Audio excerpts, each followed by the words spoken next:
The opinions expressed on this show do not necessarily reflect those of the Barbers Chat Network, our great partners at H&B Media, or any of our media peers. We're just five idiots who love sports and love to talk shit. If you're offended easily, then this show isn't for you. And for those who aren't offended easily, sit back, relax, and enjoy the show. Remember, it's only entertainment.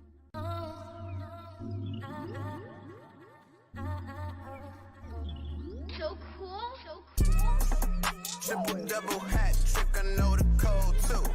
Ice trade, go for trade, yeah, we cold too.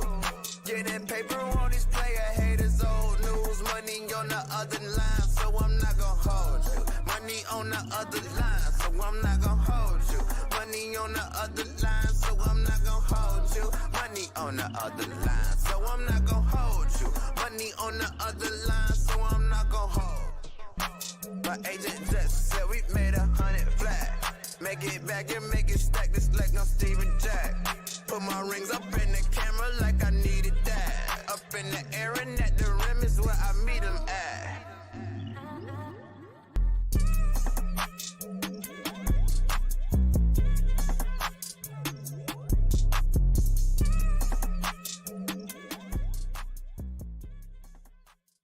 Before we start the show, we want to thank our sponsors, Pillars.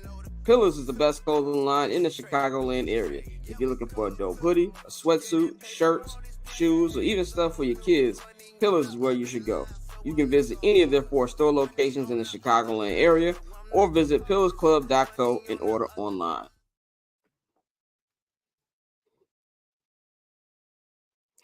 Ladies and gentlemen, welcome back to yet another edition of I'm Not Gonna Hold You, man. It is Monday, March 4th, 2024.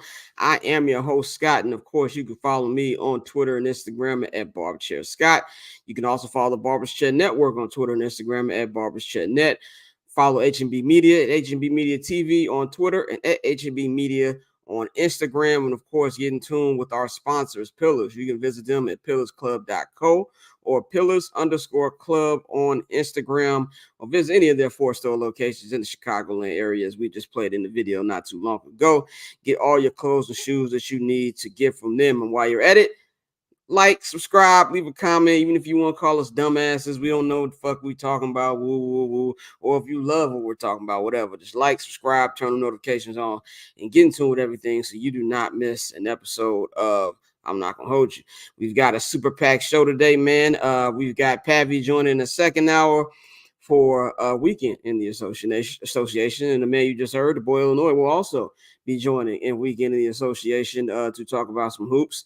We've got the second edition of Respect the Culture with comedian Larry Legend. And yeah, man, we got a packed show for y'all. Hot Corner, Courtney's back. Everybody's back, man. And of course, while you're here, if you want to check out the local hour, which we do on Patreon, is patreon.com/Barbers Chat Network. We had an all-time with subscribers last month. Let's keep them numbers up, man. Subscribe to the $5 holler for the I'm Not Gonna Hold You tier. Or if you want everything we've got at the Barbers Chat Network, you can subscribe for the $10 Barbers Chat Network, Barbers Chat Network all access feed. We're going to do the I'm Not Gonna Hold You local hour right after this, man, which we're going to break down everything going on in Chicago sports. I am going to mix my sound off today with a whole bunch of topics, but I'm bringing in a crew in because something I want to talk about with everybody. We got a couple, multiple things happening we want to fit in this topic. So we've got the one and only Courtney Collarbro. She is back from the dead. She is here. You can follow her at 1-800-CALLER-BRO.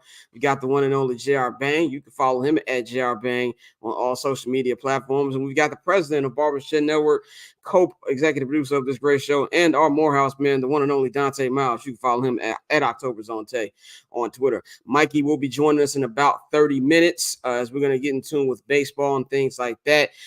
First off, how y'all doing? Courtney, how are you doing? You know, I'm alive. I've made it. I was on my deathbed for sure on Friday and Saturday, but we're back and alive on the other side, ready to talk some ball. We moved. Dante, how are you feeling, my brother? I'm upset for various reasons, but I mean, I'm trying to be positive and talk about sports today because you know the world ain't fair, but it is what it is. Yeah, I feel you. Bang. Hey, let's move on, fam. Today's been shitty. I'm in a great mood. I'm so sorry to hear that. Shouts out to Randy Wagstaff, man. Shout out to Randy You know Wagstaff. By the way, been trying to get him on the show. He follows me on Instagram, which is actually kind of crazy. It was funny.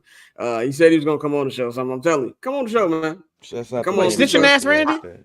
Yes. Snitching Snitching ass ass Randy. He's Randy. played by Maestro. He's actually a Chicago native. So he fucks with some of the shit we do. Been trying to get him on the show. So I've got a million wire questions. Come on to the show, man. We want to get you on, man. Yeah, man. So I feel I'm not having a bad day, but I was having a good day. Than something small happened that pissed me off. There's always something small to be like blowing, to be smoking my shit. Like yesterday, like this weekend, I spent $30 on like one of them USB thumb drives, like a 1 terabyte thumb drive, so I can actually take some of the clips we have from the show and put it on the damn hard drive, so all this shit ain't taking up all my Mac space and shit. This shit get here last night, and this bitch just not working. It's just not working. Like, and that shit really blew me. And then I had a minor issue this afternoon about some money that blew me too with a bank issue. So, yeah, I wish I was as in a good mood as Courtney is. But anyway, yeah, we move. Don't we all? Don't we all? Don't we all? Don't we all? We all aspire to be like Courtney. So let's just get into it, guys. Let's just get into it with a couple topics we got in the sound off that I want to talk about. First of all, on a serious note, man, R.I.P. the one and only Chris Mortensen, man. If you are people in our age, man, even people older than us, man. I remember when I was a kid, I used to be locked in Sports Center, NFL Countdown, NFL Live, sports reporters, like all these older guys who, really laid the foundation for stuff we're doing right now. And Chris Mortensen was always the guy who had the on the field scoop right before the big game every Sunday, especially in the playoffs. Back when it was him, it was Boomer, it was Tom, it was Jackson, it was all of them, bro. It was when they had the old school crew on there, Merrill Hodge was on there, just the good times with the early ESPN days, man. He was on Dan Lebatard a couple times, man. So we definitely want to send our prayers out to his family, for his loss this weekend. That was definitely a big loss in the sports, in the sports media community, man. So prayers up for Chris Mortensen, man. Definitely a legend in the game. One thing I want to talk about in our group sound off. Now, Bane put this in the chat a couple days ago. Did y'all see them dumbass Laker fans who broke into the Intuit Dome? Yes. At 3:00 in the morning, it looked like, and how I know they're Laker fans because they had Laker pajama pants on, and then it wasn't even a breaking in, like that's some nigga shit. But the fact that they recorded it, put it on TikTok, and showed their faces just shows how fucking stupid they are. Kids these days. Clout. Social media, man. Clout until LAPD knocking down their fucking door and gave up their identities. I'm about to say the studies we do on social media 30 years from now, when we finally like a full 50 years into this shit, it's gonna be insane. Like seriously, like for you to do some illegal shit, tape it, and we see this all the time. But to do something illegal, tape it, and then broadcast yourself and like, oh yeah, it was me. And they didn't even have a mask on, did they? No, they didn't. Silly as hell. Yeah, they didn't have no mask on, full face, when they're knocking shit down, shooting hoops. One thing I took from that was, this stadium looks nice as fuck when it's actually done. That was the one take I took from it. I'm just trying to. How did they get in there? Because they hopped the gate and they just walked in that bitch. Like some of the doors are not like, closed down. It's like behind a big site. That's crazy. You gotta hop that motherfucker and go down because everything in Inglewood is like on a fucking, not like a hill, like a smaller, not like Dodger Stadium hill, but kind of like that. Yeah. Some niggas have to jump, climb down, and then walk in there. So they probably thought that nobody's gonna actually do this with all the stuff. And the way the stadium is right now, it's very boarded up. So like they must have really done some early game plan, or maybe they're just in the neighborhood, they were bullshitting, and they saw an entrance, whatever. Because when I've been over there, it looks like it's really guarded. I don't even know how anybody could get in there. But the going in there is one thing. Taping it, showing your face all in the camera, that's completely stupid. That's dumbass shit. Yeah. It's an Instagram that I follow that looks at like that goes into like the Can buildings. You know what you're talking about. Yeah, and shit. And like the Can Midwest, I think it's the name. Like that, I'm down to look at that shit because it's very interesting to look at some of the dilapidated buildings that we have all across the world, especially in the Midwest. However, come on, man, like you going into that and you doing that, like, nah, man, your parents can't come up crying and shit talking about some, oh, Johnny was just playing around, he should X, Y, and Nah, Z. Nah, Johnny gonna be fam. standing around in juvie Steve Ballmer needs to go ahead and ban them and their family from ever for life. entering that building ever in their life. For life. You just fucked up all no all-star for you, nigga. This is dumb shit.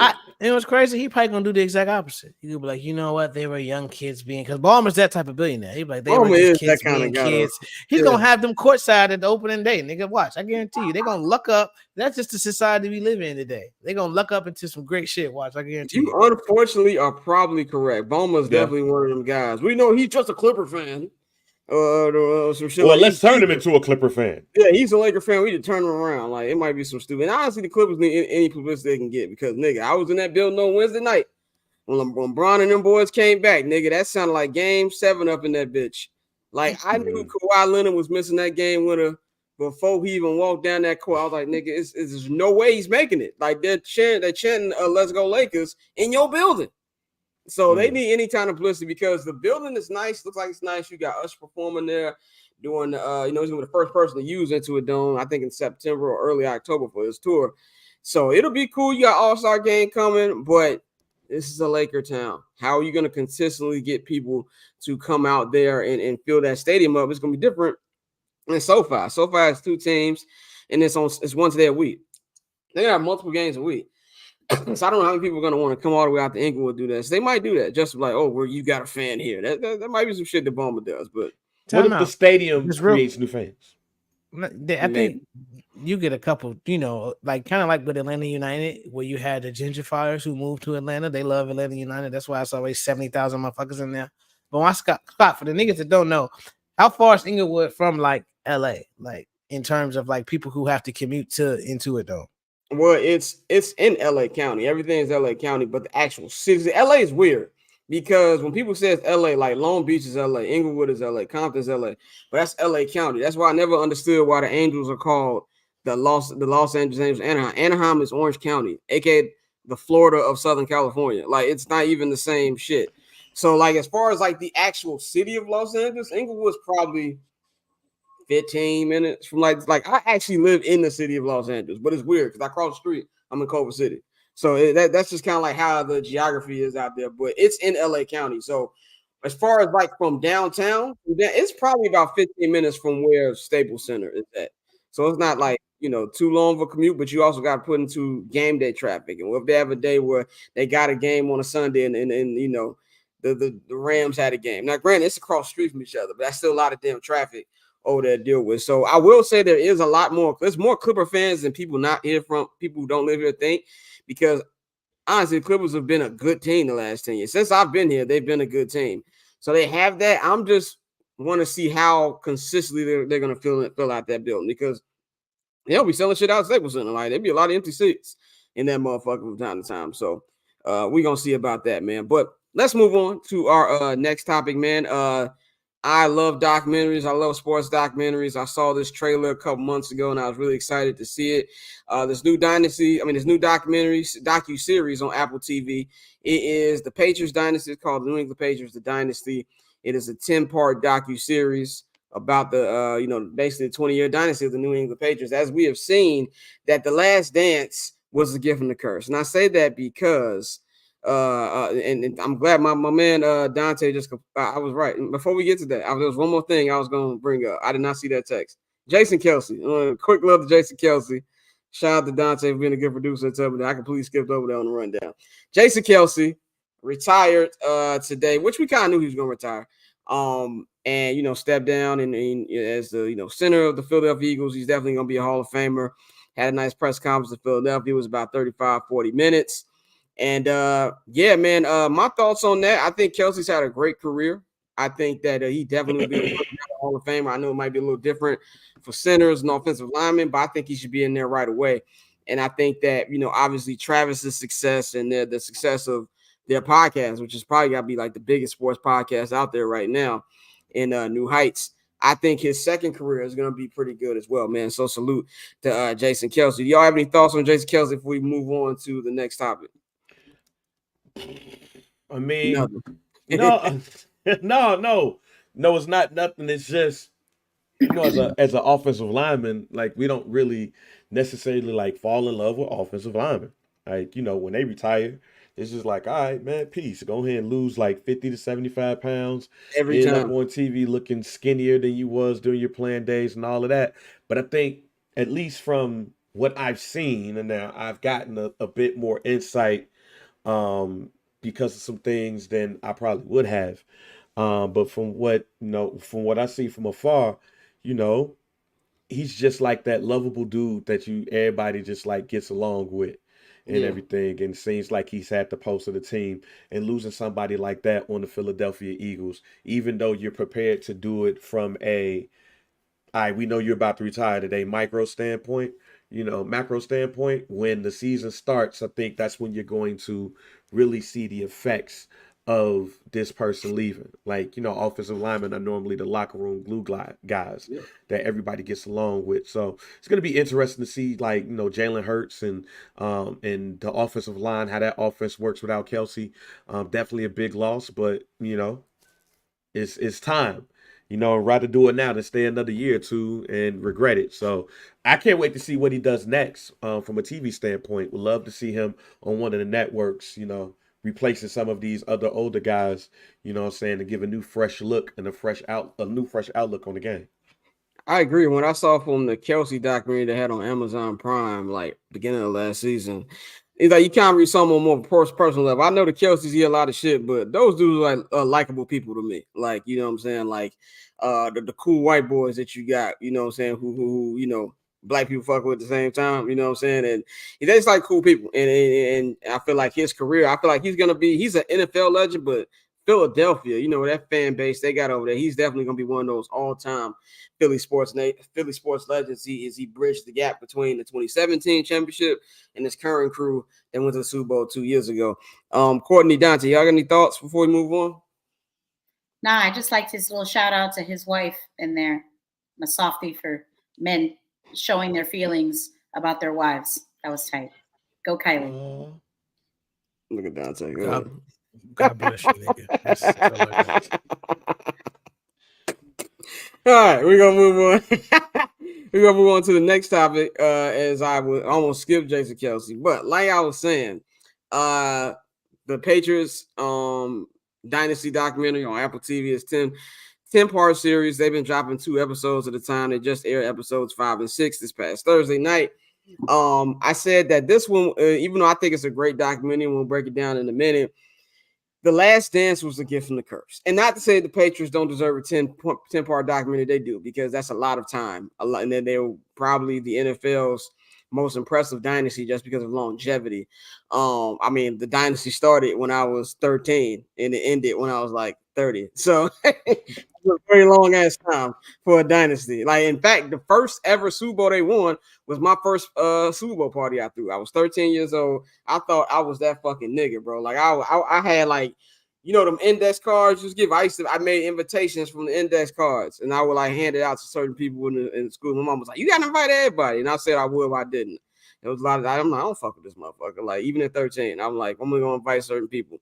And that was the first Super Bowl. That was the first Super Bowl they had. And so they deserve it. But everybody and mama got 10-part documentaries, and I don't think we all need that. But this particular one, my only concern coming in was how real were they gonna keep it with Deflategate, Spygate, and obviously the big elephant in the room, having a fucking serial killer on your team in Aaron Hernandez. And through these first 6 parts, they have addressed Spygate, and they have addressed the Aaron Hernandez thing. We've yet to get to Deflategate. I think that's the next episode. But this to me is an outstanding documentary so far. First of all, Apple TV, everything they produce is just crisp. Like, I just like how it looks. Like, even when they do like the sports presentation, like when they have the baseball games, Friday night baseball, and I haven't watched any of the soccer games, but I've seen, if I click on it a little bit, I see the production value. So I really like what Apple TV does, and so you can just see it from this documentary they got. But they've kept it extremely real. They have everybody on here, like pretty much everybody, even the guy who pretty much did everything with as far as Spygate. And they really, really, really went in depth into the Aaron Hernandez thing, which shocked me, because the Florida Gators documentary on Netflix, I think it came out last summer. I think it's called Swamp Kings. Trash. If you want to look at it from just a football perspective, it wasn't a bad documentary. But there was too many other stories off the field that they completely ignored. They made Urban Meyer look like Jesus Christ. That made it not a good documentary. And I know all documentaries have a little bit of propaganda in it. You know, the winner decides to tell the story. We all get that. But this particular one, to me, is what made it really, really bad. But then if you look at this documentary, they kept 100%. And with the Aaron Hernandez thing, that was as close you're going to get to a murder documentary produced by, like, you know, an NFL type thing, that I was very, very shocked from what I saw. Bang, I know you just saw the recent episode. What did you think about what you've seen so far? Man, when I tell you that I was not expecting what I saw, it was definitely a surprise. Man, they really went deep in this. I had told my pops that was probably the most tense that I've ever watched a documentary in my life. Yeah. Because we knew what was coming, right? We knew what was coming.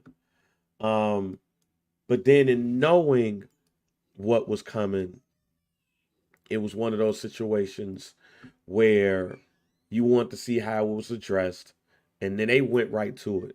And Deion Branch was really like the key here.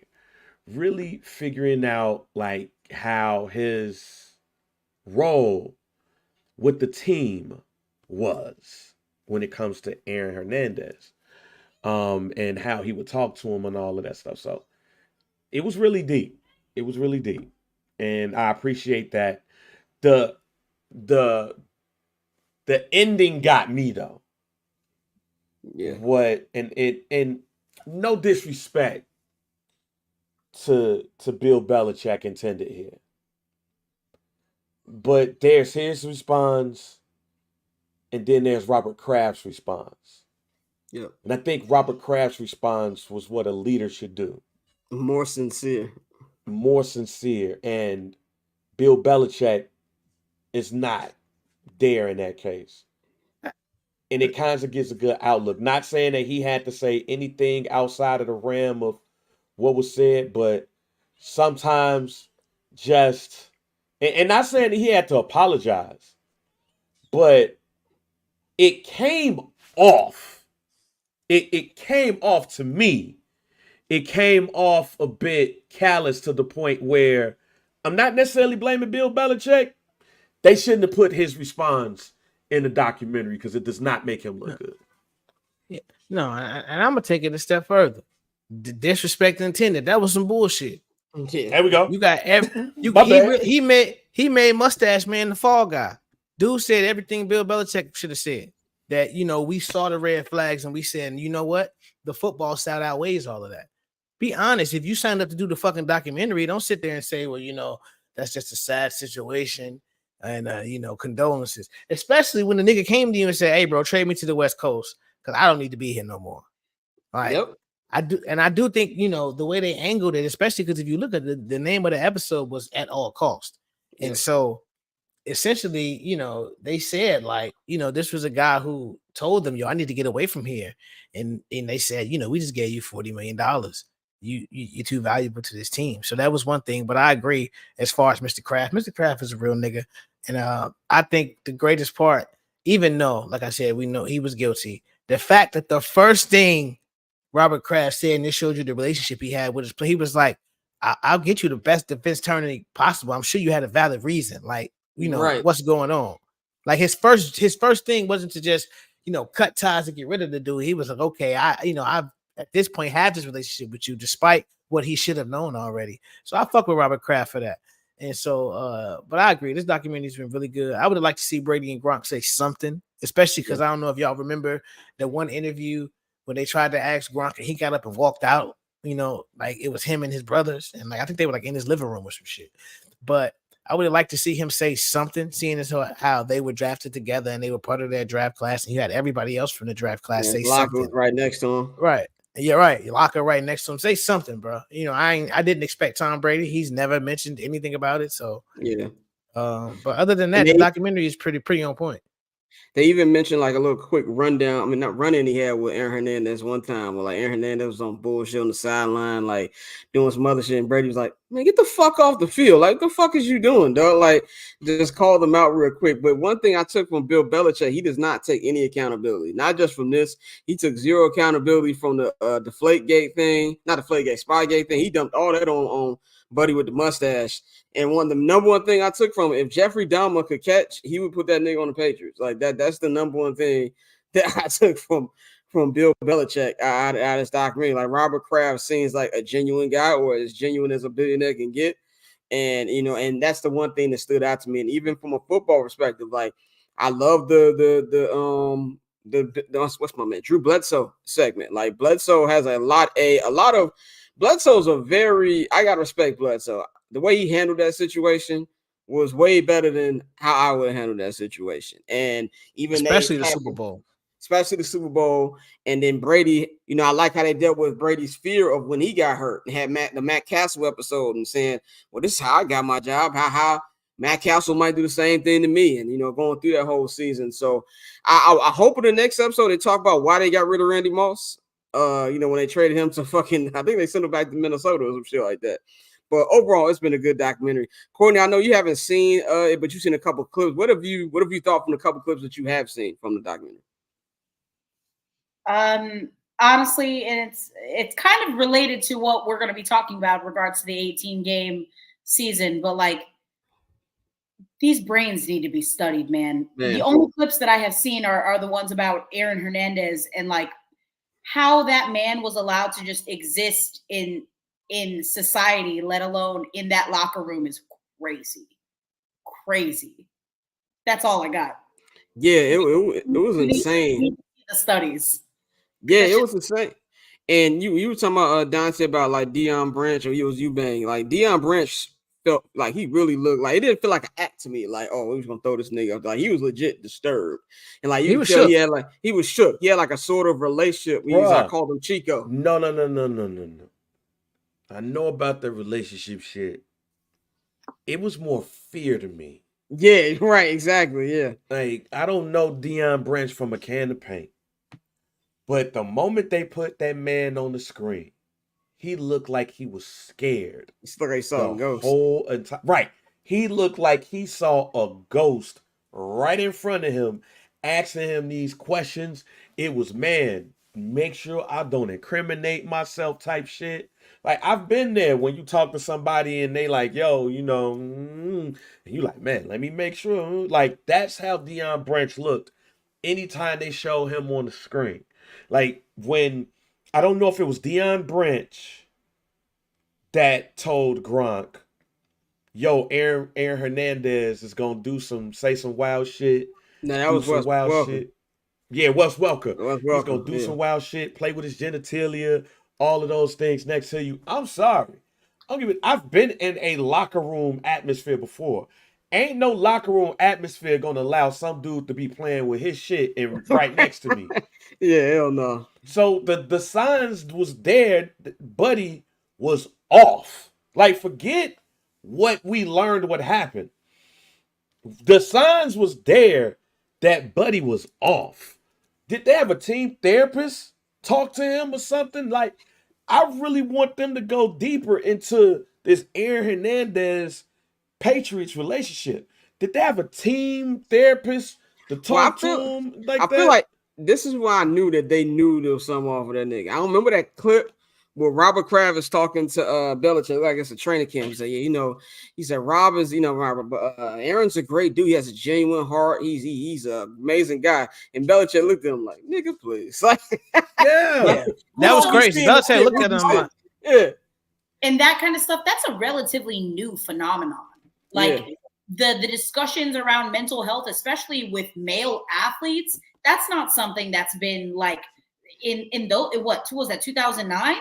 Yeah, that's 2009. Really so let me preface this by saying there's therapy, then there's something wrong. And I think in this case, Chef Boyardee from getting hit so many damn times. Right. I think in this case, there's, like I said, there's therapy, and then it's past that. It just seems like to me, from the moment they started talking about this, there was something way wrong. Correct. Even when he said, "Yo, trade me," even when he said trade me to a team on the West Coast, like he didn't say trade me to the Bears. He didn't say trade me to Green Bay. He didn't say trade me to Dallas. He said trade me to a team all the way on the other side of the country. Basically, and if somebody would have traded him to LA, considering what was tattooed on his finger, that would have been a bad decision. Oh, so basically, Buddy was like, yo, trade me to somewhere totally on the opposite side, but I still got some people that I could talk to. That's basically what that was. They could have traded his ass to Green Bay, and he would have just been up in there bored as hell at Chili's after the game. Yeah, kill a nigga at Steak and Shake. Like, man, so, which leads me to this, about the whole Aaron Hernandez thing. And yeah, clearly it was Football Inc., as they were saying. Clearly it was Football Inc. But still, in Football Inc., you would have some type of care for the player who's on your team. And it just seems to me that Bill Belichick got exposed in that way. And it might not necessarily be a secret that I think we're going to start to see next episode where people stop playing for him and started to play for Tom. Because we didn't get to that yet. We didn't get to the whole, well, we know about this Patriot way, but, you know, we ain't play for Belichick. We play for Tom. I got a feeling that this right here was the beginning of fuck Bill. We love Tom. Yep. Especially with Tom Brady said, I don't know what the fucking Patriot way is. He said that, but he said that's a motherfucking media word. Like, I've never heard of the fucking Patriot way. I really want to see how these next 4 are gonna go because they still got a lot of stuff to cover. But so far, I really like what I saw, man. Let's move on to our next topic, man. The NFL season about to begin the new league here in about 9 days, man. 9 days free agency will actually kind of start this weekend. You know what I'm saying? That's probably when the legal tampering. They say legal tampering is on Monday, but there's going to be deals announced. When we get on the air this time next week, we're going to have some deals to talk about. But some news came out this weekend from Mike Florio of Pro Football Talk. And he said that basically an 18-game season for the NFL is becoming imminent. And basically saying that he doesn't know if it's going to be, you know, before the collective bargaining agreement ends in 2030. You feel like there's a way that they'll be able to get that before then. But he says it's pretty much just a matter of time before that happens. They're thinking that maybe they're going to have the trade deadline pushed back 2 weeks and that they're going to have maybe 2 bye weeks for each players. Courtney, you just said, like, they got to examine these guys' brains. I would think that another game doesn't really help that. What do you think about this particular change that's about to happen? You know, if I'm obviously thinking about it primarily from a player health standpoint, it's a terrible idea. Unless they shorten the preseason, which if they do shorten the preseason, give them 2 byes, and again, now I'm thinking about it from like a business perspective. I know they do tend to like give college football Labor Day weekend, but like, could you imagine having that Monday? Like if the Super Bowl was the Sunday before President's Day, do you see the vision? Yeah, I see the vision. I think Roger Goodell also might see the vision, hopefully. Yeah. And bless us with the 2 team buys throughout the 18-week season, 2 preseason games. That would be glorious. I'm not gonna lie. But however, again, player health, mental health matters. I do think it's mental health matters. Mental health matters. Yeah. Yes, for player health, it's a terrible idea. Yeah, for player health, it is. I'm sorry. What were you saying? No, I was saying, I was just piggybacking on what you said. For player health, it's god awful. As a fan, give me all the football possible. Are we going to have a Super Bowl where, like, literally it's going to end up being the healthiest team and the team that's still standing wins? That's lame as hell. No. This is perfect. This is what I want. But I want a 21-game season. This is I'm what with you, do. brother. Listen. You weeks of football a year. But hold on, you eliminate the preseason, completely eliminate it. You get rid of it. You extend the season by a month. That way you can space out your games. Have your 2 buys. Damn near give them 2 buys and a couple 4-day weekends in there if you want to. I don't give a fuck. But it's very possible for you to structure this where you can have 18 games and it be successful. Expand the rosters. Do what you got to do. But we all know this is the NFL. They run this shit. And I was, somewhat joking, but don't be surprised when, in a few years, it'll be a 21 game season and they have enough roster spots, enough space where they'll have enough to do it. You're going to get 5 games out the week. I think that's just that's going to happen very soon. I believe you have Monday Night Football. You already got Thursday Night Football. You pretty much get Saturday Night Football after Thanksgiving, damn near. You got Sunday. All you need is like Tuesday. They're gonna give you a Friday, Saturday, Sunday cook up. Yeah, well, it's gonna be. They don't want to interfere with college football, but I believe there's gonna be a Friday game coming. Bang, what do you think about potentially moving to 18 games?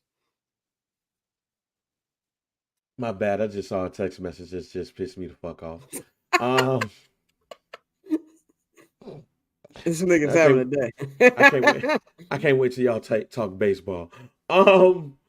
18 games. Man, that's a lot, man. That's a lot. I don't need 18 games of football. Like, I don't. Like, it sounds good, but I don't need it. I need it. I have it every other day like the NBA if I could. I mean, I'm just thinking about the players, my G. I don't need 18 games of football. Like, I think we were good at 16. If I'm the Players Association, you're gonna have to give up some concessions, fam. Like now we gotta have a contract that's guaranteed. Like, all contracts need to be guaranteed. Now we gotta have that conversation. Cause that's plus the playoffs too. And then you added another playoff game. Like, nah, selfish me would be like, yeah, let's football it out, but just looking at the grand scheme of things, like, the players is like, nah, we don't need that shit unless you about to give us all of these concessions. And the crazy thing is I don't think that the NFLPA is a good enough organization in order to get that. So I don't have to have it. I'll take it. But man, that's a lot. Very mature take there by you, sir. That's what I'm trying. It's trying. It's been a very mature day for me. This is a character building day for me. You will be able to have a timeout in about 5 minutes, and as we get ready to talk baseball, I would just say, baseball. What did Drake say? You know what it was when you signed up. I don't really care. Like, give me all the football I need. Like, that's. Oh, that counts for me and football, huh, nigga? All right, I feel you. Give me all the football you need, bro. Like that for my viewing pleasure, that's what I want. But let's move on to we're gonna combine the next 2 topics before we get ready for the hot corner, where Courtney will be beginning her breakdown of each baseball division leading up to opening day, which is on March 28th. So today we're gonna start with the AL West in about 10 minutes. About 5 minutes. We're gonna do that. So I want to talk about the quarterback market. As you know, this is a Chicago-centric show. And by the way, happy 187th birthday to the city of Chicago that birthed 3 of the 4 people on this panel today. So if you at the crib, you know what I'm saying, celebrate in either way you want to celebrate. Go ahead, Dante. I know you said something. I'm about to say, this is a random fact. Do y'all, this is kind of crazy. I can't say this on the air. We'll say it later. But I got you. It's Chicago related, but I can't say it. No, it's personal, so I ain't gonna say it on air. So. Okay. All right. Scammers be watching, so you don't want to get nobody information. That's a bullpen. That's a bullpen discussion. But we talk about a lot about Chicago quarterbacks and stuff. We're gonna pivot to a quarterback situation that has nothing to do with the Bears. I'm very happy to not be looking at the veteran quarterback market or trying to convince myself about JJ McCarthy. I'm glad I'm not in that position. But we have something here where you got teams who are very QB needy, teams like the Atlanta Falcons. The Denver Broncos just gave Russell Wilson his walking papers. You got the New York Giants. There's multiple teams, the Patriots. And there's been rumors going on, that Kirk Cousins is basically going to be the number 1 priority. The Atlanta Falcons are going to be going after him hard if the Minnesota Vikings do not agree to a new deal with him. We're also hearing that he is not giving a hometown discount. And it's also very important. I want him to go to Atlanta just because I want Dante to have Kirk Cousins at Mercedes-Benz Dome instead of Justin Fields. Also, it's a little nugget, and if you're a White Sox fan, you know this matters. It's with the Zach Wheeler deal. Kirk Cousins' wife is from the city of Atlanta, Georgia. So just want to put that out there. So that's a big. I did not know that. Yeah, his wife is from the city of Atlanta, Georgia. Hey, I just want you to get that hate out your heart, brother. I don't have no hate. I just want you to not. I don't want to hear about Justin Fields every fucking week. And if I know if he goes to Atlanta, I'm hearing about Justin Fields every fucking week in the group chat. So I hope you enjoy. You like that man. For the record, as an NFC South fan, I too kind of hope that you don't get Justin Fields. But like seeing Kirk Cousins, honestly, in my division might trigger some like war like fucking flashbacks. I forgot because the Saints, yeah. So like you know, I would Russell Wilson would look fantastic in that red. No, let's be clear though. I've completely turned the corner on Kirk Cousins. If he comes here, this team is going to be really good. No, Kirk Cousins is not a bad quarterback. Kirk Cousins is not a bad quarterback. Yeah. I just don't want to hear. Oh, Justin is blowing the top off the bins this week. I don't want to hear that shit. Like I don't hear about the Bo Hagen photo shoot with Justin Fields. Send that nigga to the funnier when you guys have Caleb Williams and you have the same record, if not worse, than you did last season. But I mean, we're gonna have a better record than the Saints. I know that much. Like that's one thing I'm very sure about. But that don't matter. With Justin as their backup quarterback. Okay. All right. I see where you're going. We're gonna talk about that later. But as far as that, you got that. You heard that Baker Mayfield. Even though Mike Evans just re-signed the Buccaneers, we're starting here. It's not 100% that he's gonna go back now. As Adam Schefter said on Pat McAfee, that don't count the Patriots out of the Baker Mayfield thing. I don't know what that means for the third pick, but you got that, and also J.J. McCarthy. Now there's always one random white boy, a random weak ass white quarterback who gets gassed every fucking NFL combine, and J.J. McCarthy's that. And the funny thing about it is, I think Phil Yates said this today on Dan Patrick's show. He said, I don't think that J.J. McCarthy is getting gassed because of his football ability. He's getting gassed because nobody else showed up to the fucking combine. And he feels like that would be a mistake if teams fall for that just because he showed up and he had a good interview and things like that. As far as the quarterback market, and then bang, you can go to your time after this. What do you think about the McCarthy news and Kirk Cousins being the big fish in this whole quarterback carousel right now? The McCarthy thing to me was expected. I was expecting, as long as he had a pretty decent combine, for him to be the fourth quarterback taken in the draft, and somebody's going to have to reach to get him. So that was expected. The Kirk Cousins to Atlanta thing, not knowing that his wife, is from the Atlanta area, is what I did not expect. When I look at the Atlanta Falcons, I do think they set up with Bijan Robinson. As I've said on here before, I'm not the biggest Drake London fan, especially for fantasy reasons. But hey, it is what it is. Kyle Pitts, somebody need to give him the ball. So then if they could get Kirk Cousins, they could use that number 8 on something else. But yeah, as far as the JJ McCarthy thing, I expected that, and kind of because he's from the crib, he's from LaGrange Park and everything. I'm happy for the kid. We gotta stop calling her the suburbs of the crib. Well, you're right. You know what I'm saying? But he's from the Chicagoland area. He's from the Chicagoland crib, But for somebody who went to 3 high schools, one of the 3 high schools that I went to, actually the one that I graduated to after spending 6 months there, is Lyons Township, which is not far from Nazareth and everything. It's good to see that, that LaGrange Park kid do great. But he's going to be the head coach of Nazareth when he turns 29 to 30. So, some team is going to fuck up. McCarthy Auto Parts coming soon. We got Mikey back. Mikey, what is going on, brother? What's the word? Y'all can hear me?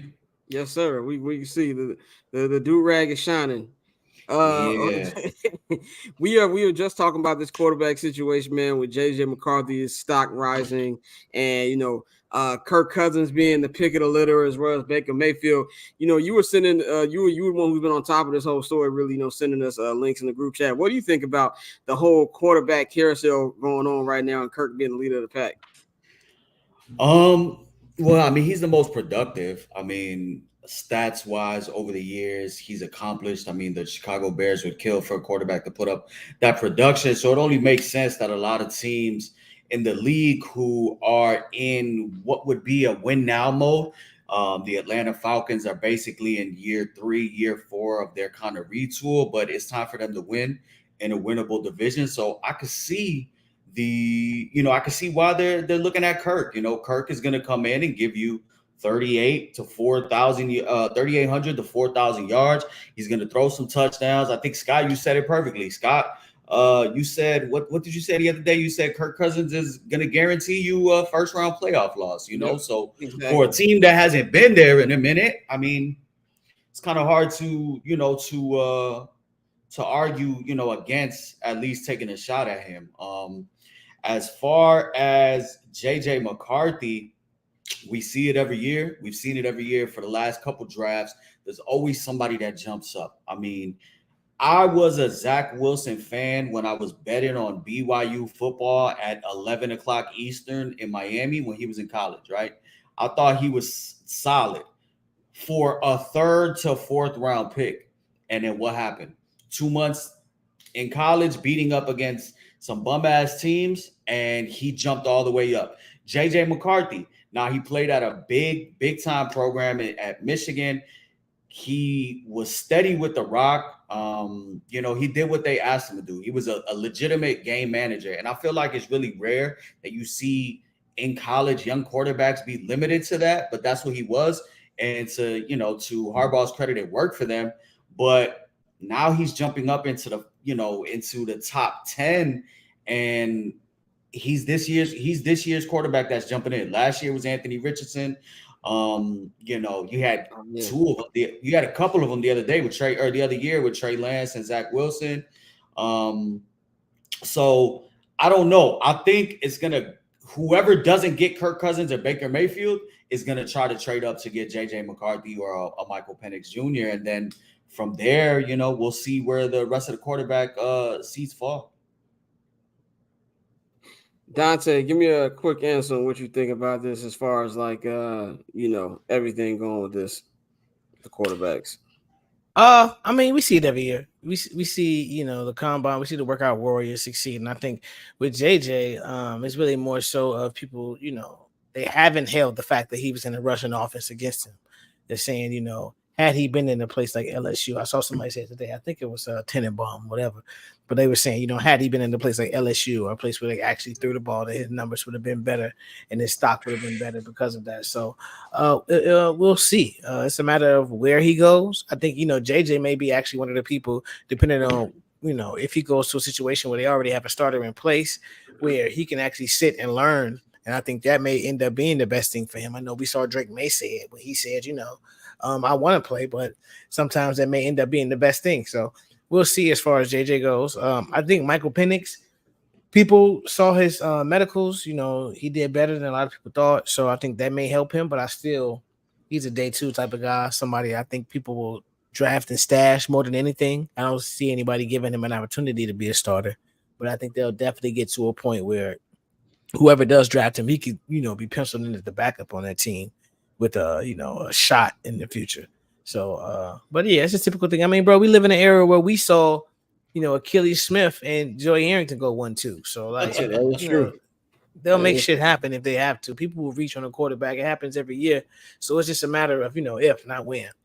The Jets are hoping when, not if, would have popped Achilles play as well because they reached with Zach Wilson. But anyway, let's move on to our baseball coverage, man. It's time for The Hot Corner, hosted by the one and only Courtney Colorado, as we are here to talk about some baseball. The first of her many MLB division breakdowns, man. Gonna give the floor to your host now. Yeah, so every Monday and Friday between now and the beginning of the season. So what day is that? Now through the 22nd will be our last divisional breakdown. We're just going to be previewing all the divisions. So Mondays, we're going to do American League. Fridays, we're going to do National League. We might switch it up a little bit, but I think it's best to just go in alphabetical order like that. We're going to move from West to Central to East. And then the Monday before opening day, we're going to all just get together, do a big preview of who we think is going to win MVP, Rookie of the Year, Gold Gloves, all that kind of good stuff, and who we have in the World Series this year.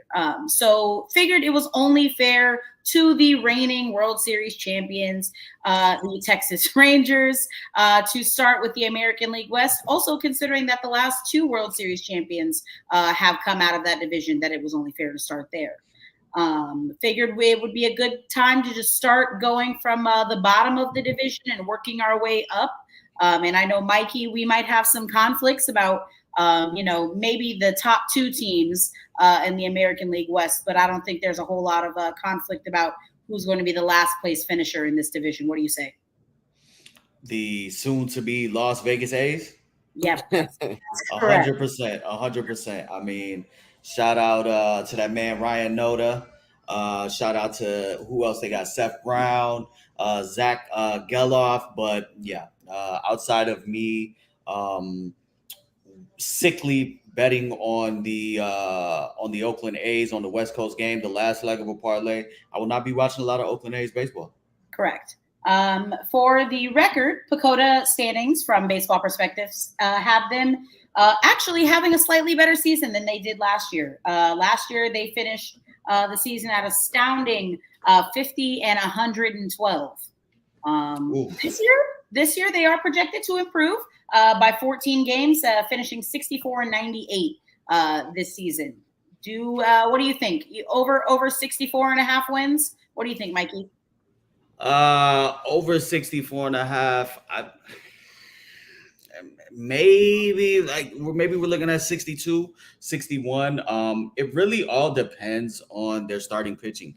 They do have some young starting pitching in the system that's coming up. Which is crazy because they're so bad, and they have been so bad for so long, and yet their farm system is dead last in Major League Baseball. It's crazy. I mean, I was a Cole Irvin fan. I'm drawing a blank right now on my man. For the record, their starting rotation has it projected for JP Sears. I'm so sorry. Paul Blackburn, Alex Wood, Ross Stripling, and Luis Medina. And Alex Wood and Ross Stripling both just came over this season. Ross Stripling via trade and Alex Wood from the Giants. So they just poached him right from San Francisco. So not far he had to travel. Luis Medina intrigues me. He has some filthy stuff, and he can get up there to 96, 97. I'm trying to think of the other kid, the other white boy pitcher. I'm trying to think of it off the top of my head. I'm still in spring training mode, guys. They did sign Trevor Gott. Who? That'll move the needle for you? No. No. Who?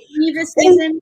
That makes me actually kind of curious to watch A's games, just because I know he'll be getting a lot of playing time, is Shea Langoliers, who, for those who don't recall, was featured in the trade package from Atlanta that sent Matt Olson to the Braves. I know Christian Pache was part of that package as well, but that experiment didn't quite work out. Also, Miguel Andujar now plays for the A's. So, yeah. He didn't work in Pittsburgh, and now he is where dreams go to die in Oakland. Ken Walden. No, I'm literally looking right now. Brent Rooker. He respects money. Sister. Brent Rooker respects money. He's got some pop. I know he'll be starting their starting DH this year. But yeah, the A's, they're going to be very tough to watch until they move to Vegas. Yeah, we can definitely move on past the A's. They're going to have an incredibly unforgettable season. For me, like I said, I'm most interested to watch Shea Langoliers, but that's the only real bright spot in that organization for me right now. Moving on, and listen, I know I make my jokes, okay, about this team, primarily their name and how it's just it could not be any further from the truth. You're not in Los Angeles. You are 45 minutes away on a good day. But they are 45. I mean, an hour. There's no such thing as a good day in Los Angeles traffic. A good day is an hour and 15. But that team that I'm referring to, that I do believe will finish 4th in the division, and the PECOTA standings seem to agree with me, the Los Angeles Angels. And again, I know I make my jokes about them. I think that they have a lot of potential depending on, obviously, their starting pitching health. For me, obviously, the big X factor is healthy Mike Trout. Will he actually make an impact in that lineup? But like this, I'm looking at the lineup. They have potential to be, depending on what kind of production you get out of some of these guys, there's potential there to be a thorn in the side of several of the top 3 teams in this division. Luis Rengifos, especially, because he is a Mariner killer. Over the past 57 games against Seattle in his career, he's batting .249 with 49 hits, 10 home runs, 24 ribbies, and 28 runs scored. So Mariner killer for sure. I'm really interested in that top of the lineup now. That Ohtani's not there. You have Mickey Moniak probably leading off for them. He's somebody who likes to ambush pitchers early. He was really up there last year as far as leading the league and first AB home runs to start off the game. But what really intrigues me is the person that is now, he's not replacing Ohtani, but just in lineup form, he will be batting number 2, and that's Nolan Schanuel. For a lot of people that don't know, he was just drafted last year in July, the number 11 overall pick for the Los Angeles Angels, and he was called up by the end of the season. And so being able to get those ABs at the end of the season, I think that's going to be very big for him, instrumental in his growth. He'll have somebody now like Mike Trout, who's healthy. Nolan, what's his name? They got Taylor Ward, Brandon Drury, Swiss Army knife. Joe Adell's finally, are we going to get the breakout year from Joe Adell? Yes or no? There's going to be opportunities for him in the lineup. He's going to get ABs. But we know with a Ron Washington team, as long as they could play defense, you have Zach Neto at shortstop. I really do like his glove. If they could play defense, they'll be able to stay in games. I'm glad that Ron Washington has gotten his second chance at being a manager. I think it's long overdue, and it's going to be a little rough for him. He's going to take his bumps, but I think that they have enough young players that in a couple of years they'll be able to at least develop good habits under a manager like him. Dante has spoken to him numerous amounts of times, and just what he brings to the game from right here, from the mental, is going to be huge for a very young team. Now, what is going to intrigue me is where are they in July? And what does that mean as far as Mike Trout? Last year they had the opportunity to move on from Shohei Ohtani at the trade deadline, as there was many people that were interested in him, but they were right there for a wild card spot. They went ahead and they got Lucas Giolito. They went and got Reynaldo Lopez. They went and added to the team, and then instantly went on like an 8-game losing streak. So where are they gonna be come the deadline time? And is Mike Trout, a trade candidate? So Pacoda has them at 74 wins on the season. What are your thoughts? Over under 74 wins for the Angels this season? I'll give them 76. Yeah, I'll give him Mike Trout is good for about 5 games out the season where he's going to hit 3 home runs. What do you think about Anthony Rendon? What kind of production you think they're going to get out of him this season? Shit, I hope if he can play 100 games, is that a win for them at this point? Yeah, I'd say that's a win.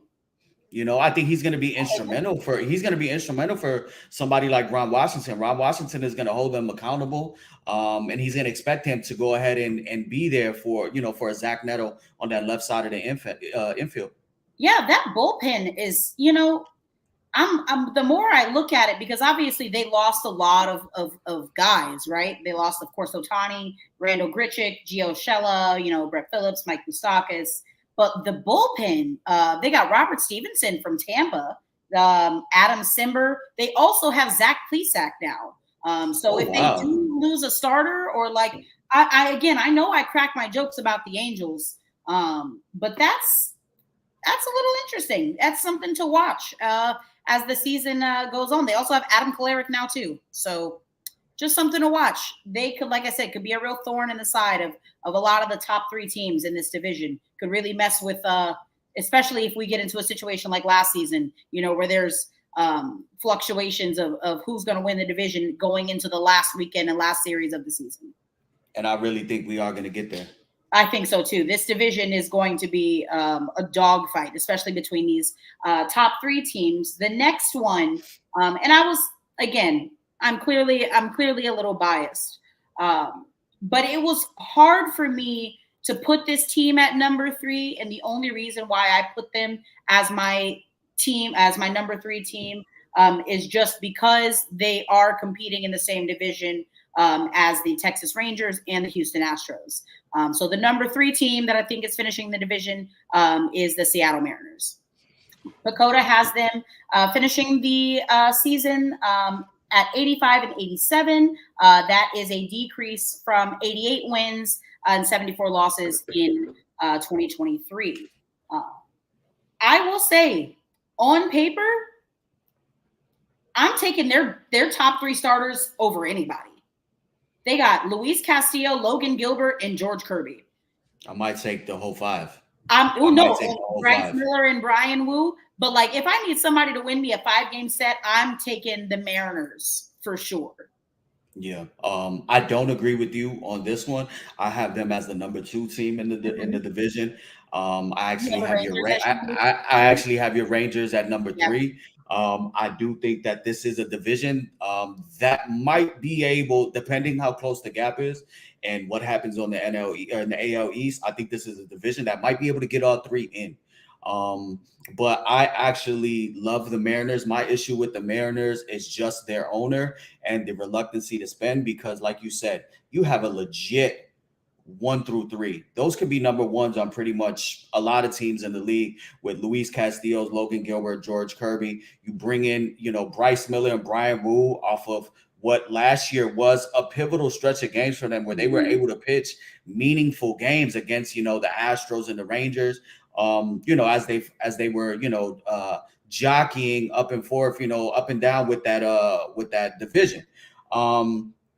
They did lose a lot of power in letting Teoscar go, Eugenio Suarez go, but I like the balance to their lineup, adding somebody like Jorge Polanco from the left side.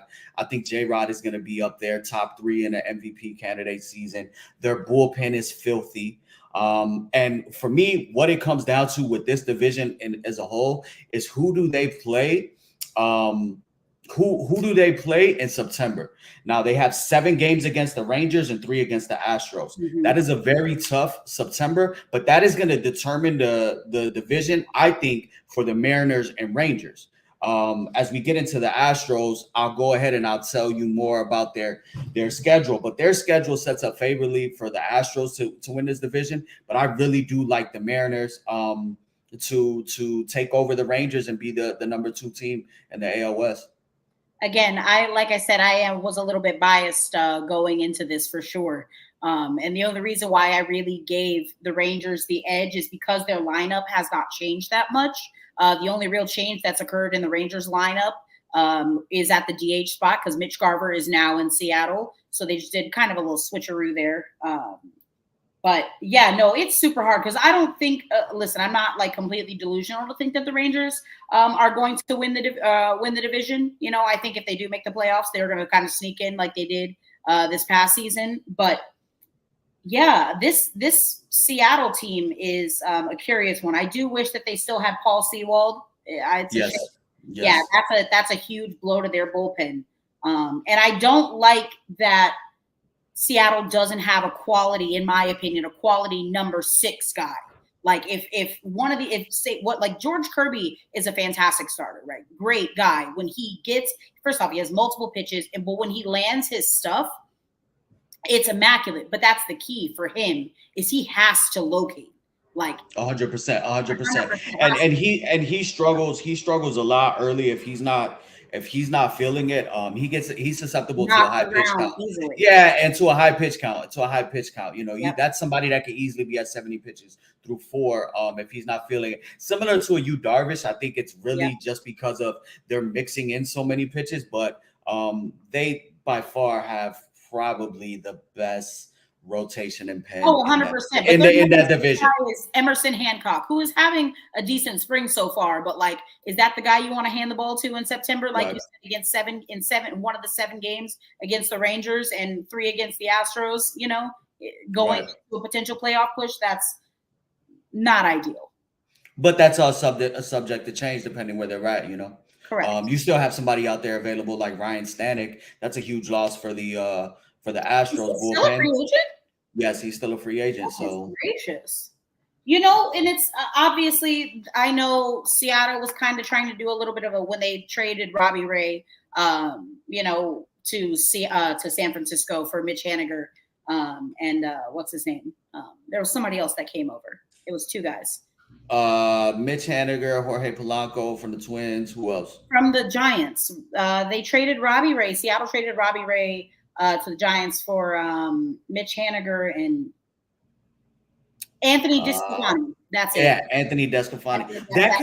That could be right there. That could be your spot starter, 6th starter right there. Yep. If you can get some good innings, hey, I see the vision. What about Michael Lorenzen? How's he doing these days? Oh, Mr. Vans himself. Yeah.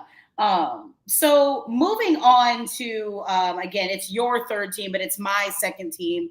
I do think that the Rangers will finish 2nd in the division, but that puts them at 86, and Pacoda has them at 86 and 76. 2023, that is a decrease from 2023, I should say. 90 and 72. They did, of course, go on to win the World Series. Now, their lineup, like I just said, didn't change that much. The only real change is likely coming at the DH position, which hopefully, you know, I really do hope that Wyatt Langford can get the tap. And for those who don't know, Wyatt Langford was also just like Nolan Chanwell was drafted last year, 1st round pick. So that could be huge for this lineup if he keeps absolutely demolishing baseballs like he has been this spring. The biggest thing though is the Rangers lost a lot of depth in their bench, and then of course pitching wise as well. That one dude, Aroldis Chapman, is gone now. Chris Stratton is gone, which that's I feel like that one's gonna hurt too a little bit. You know, I know it kind of gets lost in the shuffle of guys that stepped up. You know, after Jordan Montgomery was a fucking beast, but Chris Stratton I think is gonna be missed as well.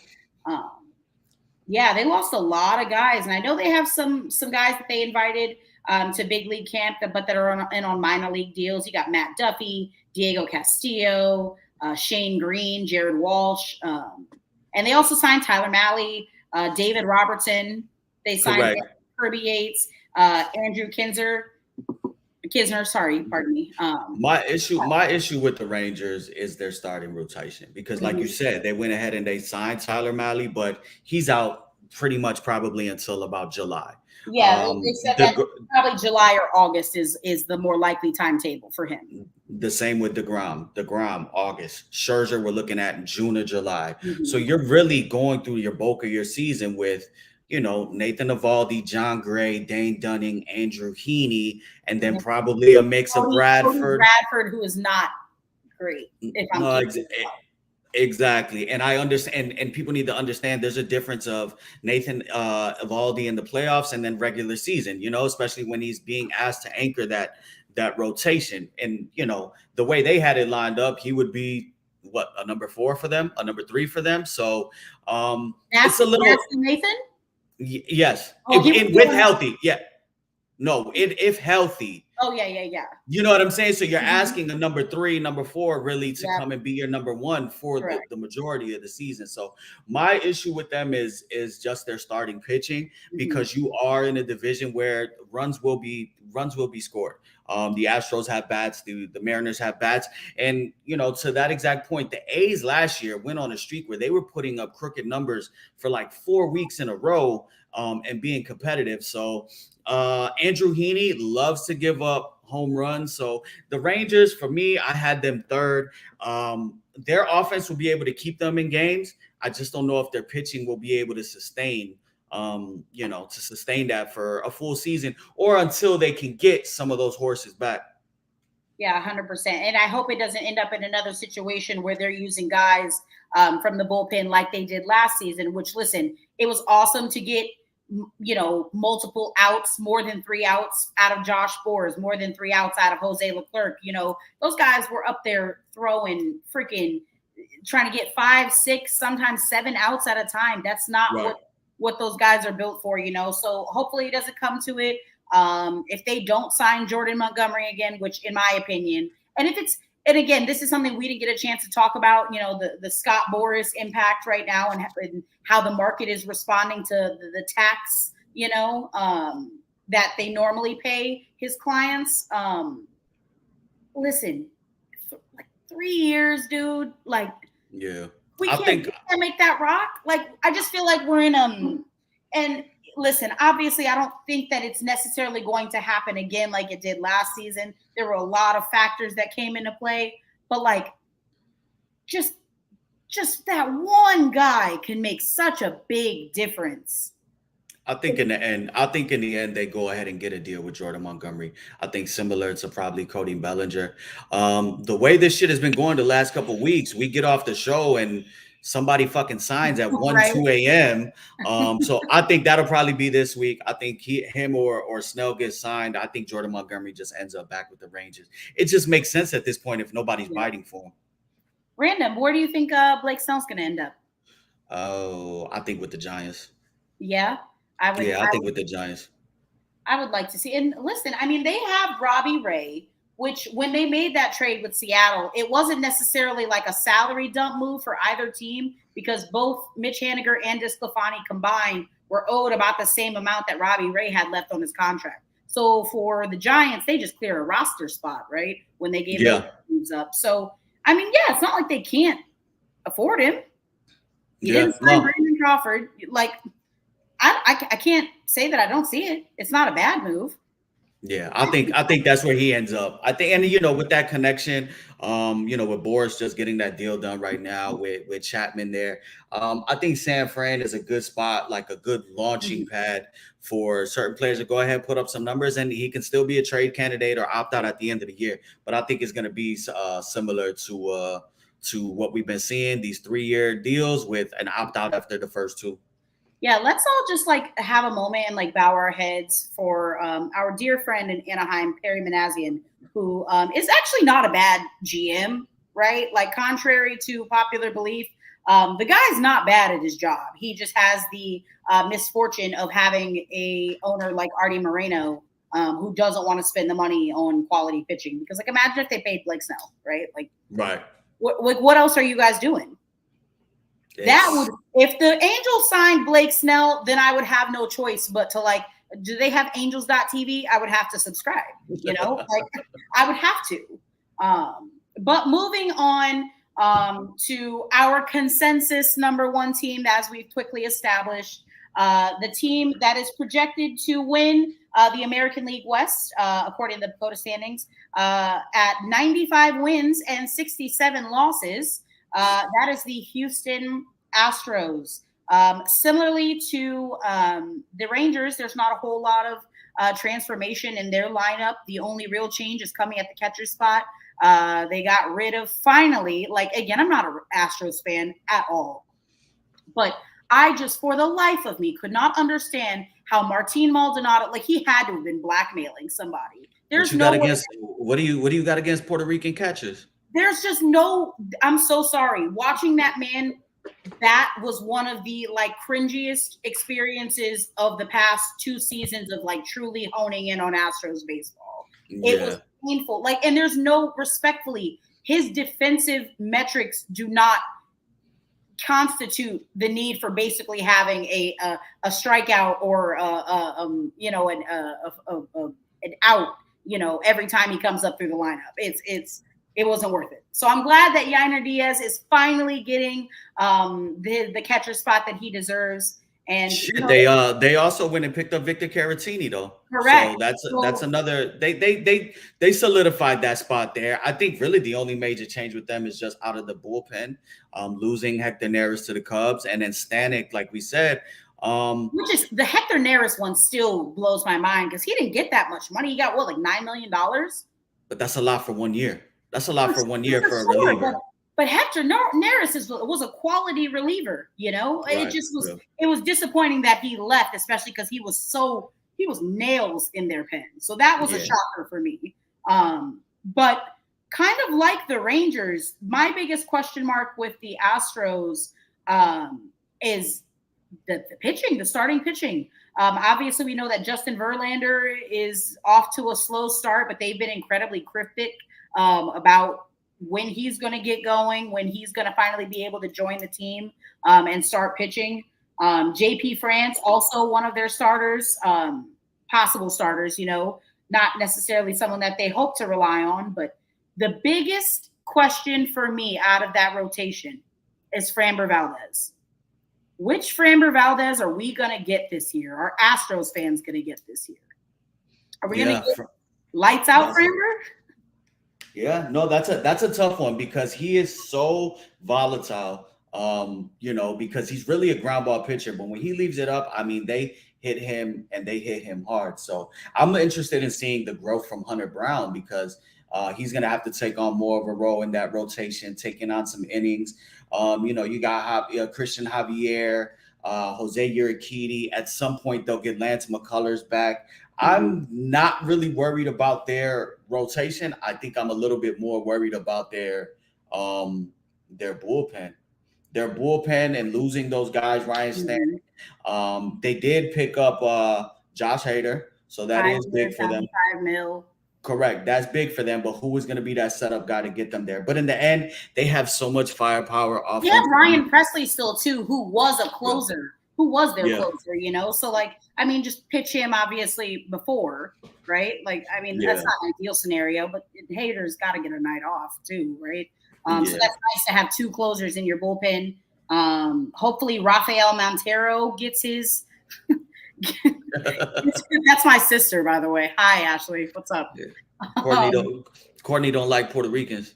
That's crazy, actually, that you say that. He doesn't mean that. I love Puerto Ricans. Isn't Bad Bunny Puerto Rican? Yeah. Don't get him started. He did his top 5 Puerto Rican list last Friday. He said he's Puerto Rican Jesus is what you call him. Yeah, Bad Bunny. Yeah.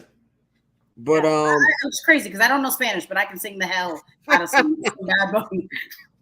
Like, I don't know what he's saying, but he's going crazy. It hits every time. But yeah, man, definitely great as usual. Nice breakdown there of the AL West. You guys be breaking down the NL West on Friday, which of course we all know who's gonna win that division, man. Y'all see that. Y'all see what's going on.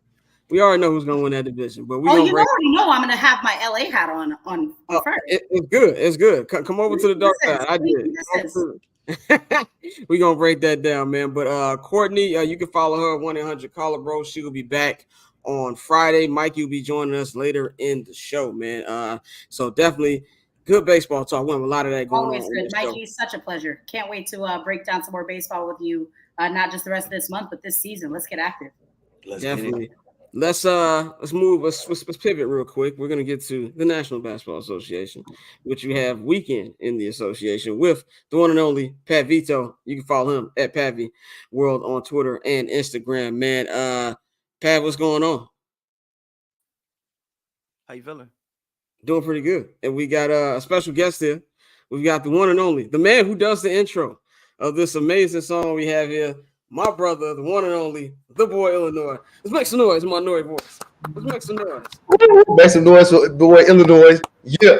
What's up, man? What's up? What is going on, my brother? We got Bang back in here as well. This is damn near Windy City Underground reunion up in this bitch. Basically, except I was less stressed then. Less kids. Yes, that too. Oh man, but we got a lot of stuff to get into, man. Illy, glad you could join us. I'm not gonna hold your theme song. Should be on streaming soon, right? At the latest by Friday, the full version. Okay, cool. Dante, my vocals sound good. Mikey told me I was in and out. Am I sounding good now? Yeah, you good now. Yeah, you solid, G. You solid. All right, Perfect. All right, cool. So let's just get into our NBA talk, man. Crazy weekend in the association, man. LeBron James crossed 40,000 points. Wemby is showing niggas that he is very unfair. A lot of shit going down.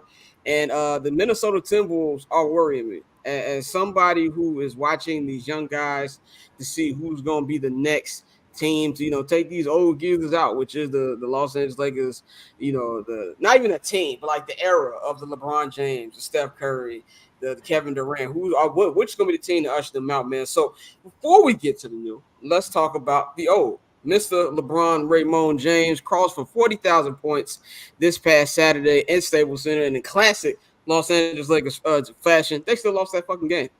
Now, one thing I've noticed about the Denver Nuggets, these motherfuckers can go on a tear very quickly. We saw it in the last game with Staples Center, and they did it again this time. Michael Porter Jr. didn't even miss a fucking shot. As we're going to go around the room, I'll start with Pavy. It's a two-part question for you. One, what do you think about LeBron's achievements of crossing 40,000? First NBA player in NBA history to do that. They actually showed the commercial from his first game, which I vaguely remember. I know I was a freshman in high school, and they had like Wilt, Magic, Bird, Jordan, Shaq, Kobe, LeBron, and he kind of surpassed all of them. So my question is, what do you think about the accomplishment? And does this mean that he might get a statue to join outside of crypto.com arena? What you think about, Pav? As far as the accomplishment, I mean, obviously it's great. I mean, it's even hard to even think about somebody scoring 40,000 points. I mean, number one, I just think the level of consistency that you have to have, the level of showing up and being great every single day. Also, the durability. Like, in order to score 40,000 points, you basically got to get 25 points every year, never have no major injuries.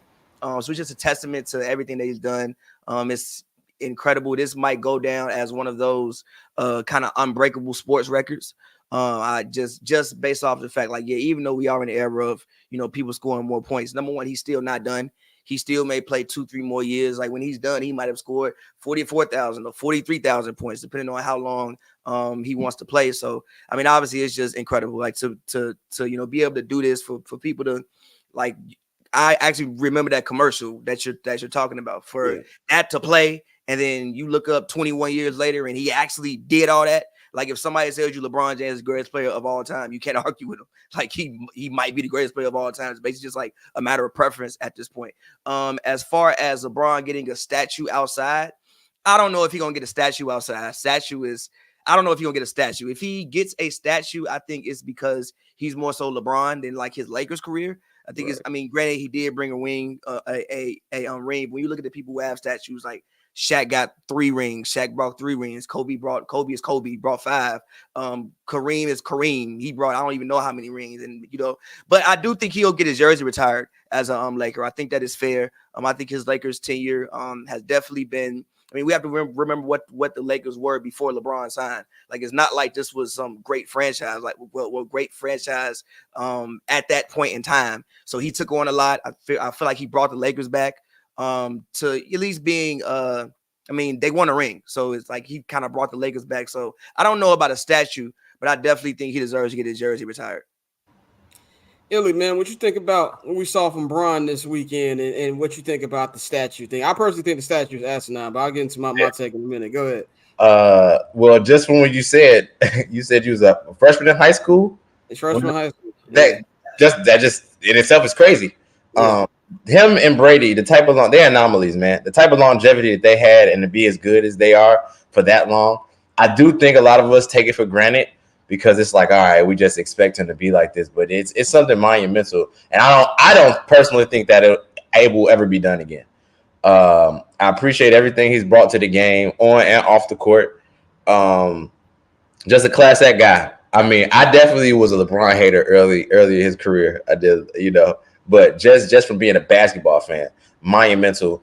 And like Pav said, you can't argue against him being the greatest player ever. Statistically, he is. And then, like he said, it's just a matter of preference. And as far as the statue, absolutely not. No, that would be if he wins another ring or two, then yeah, you can say that. But at this point, absolutely not. Jersey retirement, yeah. I don't even remember the Lakers pre-LeBron at this point, to be honest with you. Pre-LeBron, I don't really remember the Lakers. But no, he's one of the greatest to ever do it, man, hands down. I think me and Pav, we remember the early Lakers as Pavy named them the High Tribe. Nobody was literally the High Tribe. You would see them in High every single Sunday. Yeah. Every single Sunday. Hey, if anybody know, Pam. Pav, remember we went to Playhouse for my birthday like in 2017. They lost to the Jazz.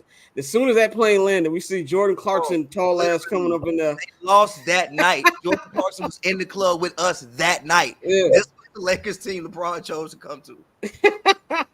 I mean, I look at it like this. You talking about the LeBron hater. I've been a LeBron hater. I just recently retired that crown. And recently, as in last week on this fucking show. But it's still in me. Don't get me wrong. I can go on a rant if I want to. And my cousin Dan almost got it out of me on Friday. But my thing is this: looking at it, man, like you just said, Pav, too. Like, I think he'll never be my GOAT for reasons I won't go over for the 100th time. But he will have the greatest statistical career in NBA history. He will have the title of being the person who did it the longest and did it the best, the longest, kind of like a Tom Brady. And at this point, man, it's kind of like what you prefer. Like, I prefer Michael Jordan. I prefer people who won more in June. That's just my personal preference. But I'm no longer at the point. I used to be at the point where somebody says he's greatest player all the time. I would just be irate. What the fuck are you talking about? You don't know hoops.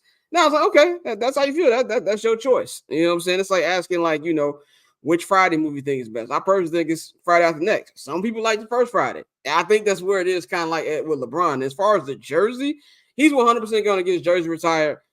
Statue, I think, is asinine. And just because it's the Los Angeles Lakers, and I'm going to go even further. I got to say this. 3 statues for Kobe is much. I'm not going to lie to y'all. I had to say it. It's been on my heart since the first one got announced. 3 is a lot. We can just keep the 1 or 2. I'm cool with 2. 3 what? He's getting 3 separate statues. Kobe is getting 3 separate statues outside of that already cluttered Staples Center front for already. What? Like, well, he's got 1 with 8 with the 81. He's getting 1 with 24, and he's getting 1 with him and Gigi will be on there. And like I said, I love the idea. I think it's a lot.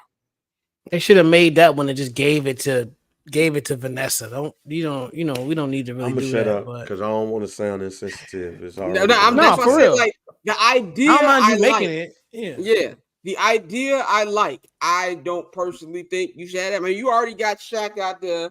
You got Magic. You got Jerry West, Kareem. You got a couple. You got Gretzky. Front, bro. You got Gretzky and 3 other Kings niggas I don't know. You got my man Chick Hearn. Like, yeah, they got a whole hockey side there. I know Wayne Gretzky, obviously. Wayne Gretzky is out there, but like I don't know the other 3 Kings niggas they got from 2014. Well, the Blackhawks should have repeated. And that game 7 overtime goal shouldn't have counted, but I'm not going to rant on that. Anyway, they got a statue outside of there. So I think it's a little much, but I like the sentiment of where they're going. But LeBron statue, no. Jersey, 100%. He should 100% get a jersey because of what he brought to this Laker organization. But, yeah, and like I said, like Orlando said, like, fucking Big Game James ain't got a statue. Like, what are we doing? Like, if you're going to do that, and I saw somebody on Twitter say, well, Elgin Baylor has 1. Jerry West only has 1 championship.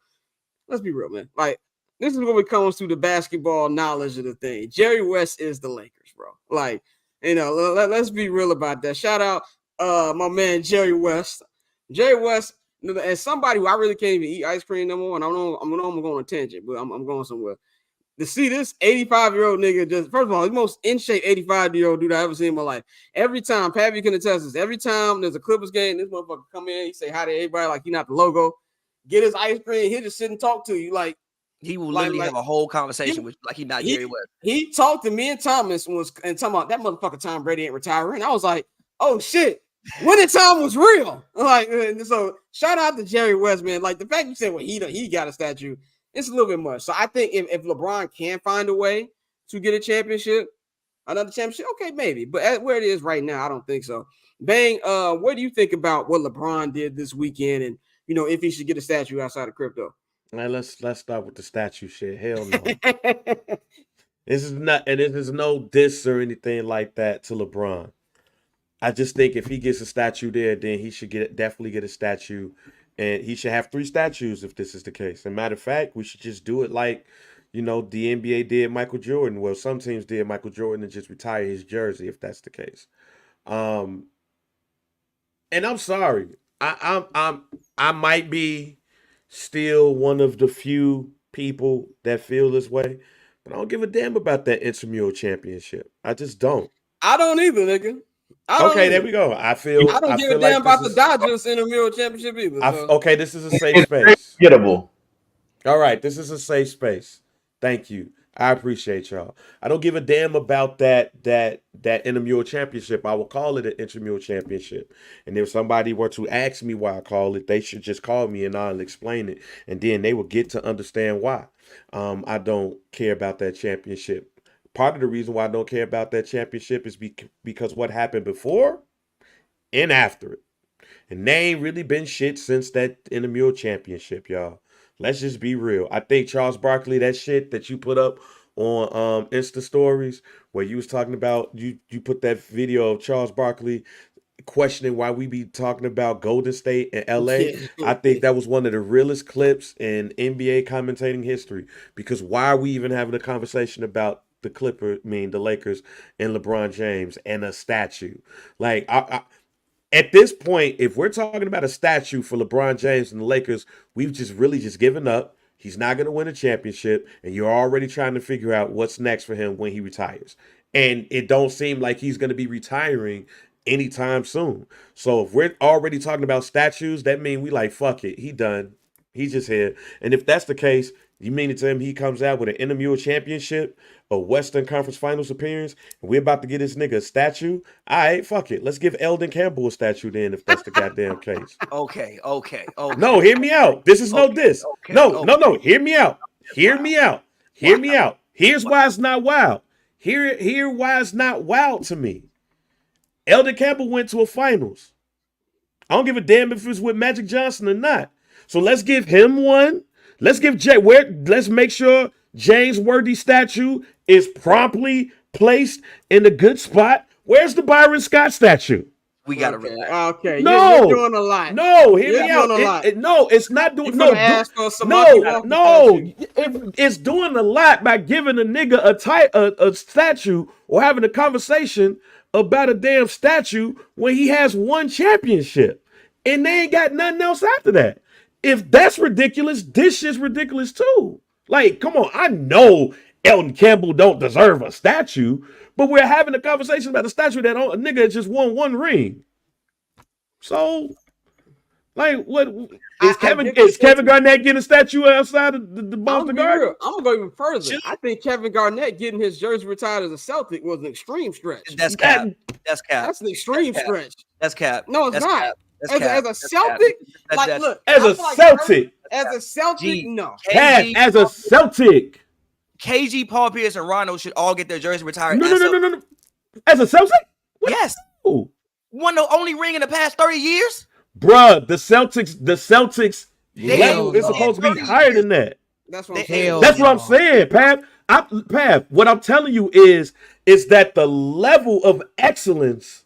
I want you to pull up the people who the Celtics got their jersey retired and pull up them niggas was part of back-to-backs. Sam Jones, how many? Garnett, G. It's not about who's better, Pav. It's not about who's better. Jones was that dude. He was that dude. Let's not do the Rich Mitchman conversation, man. Let's not do that again.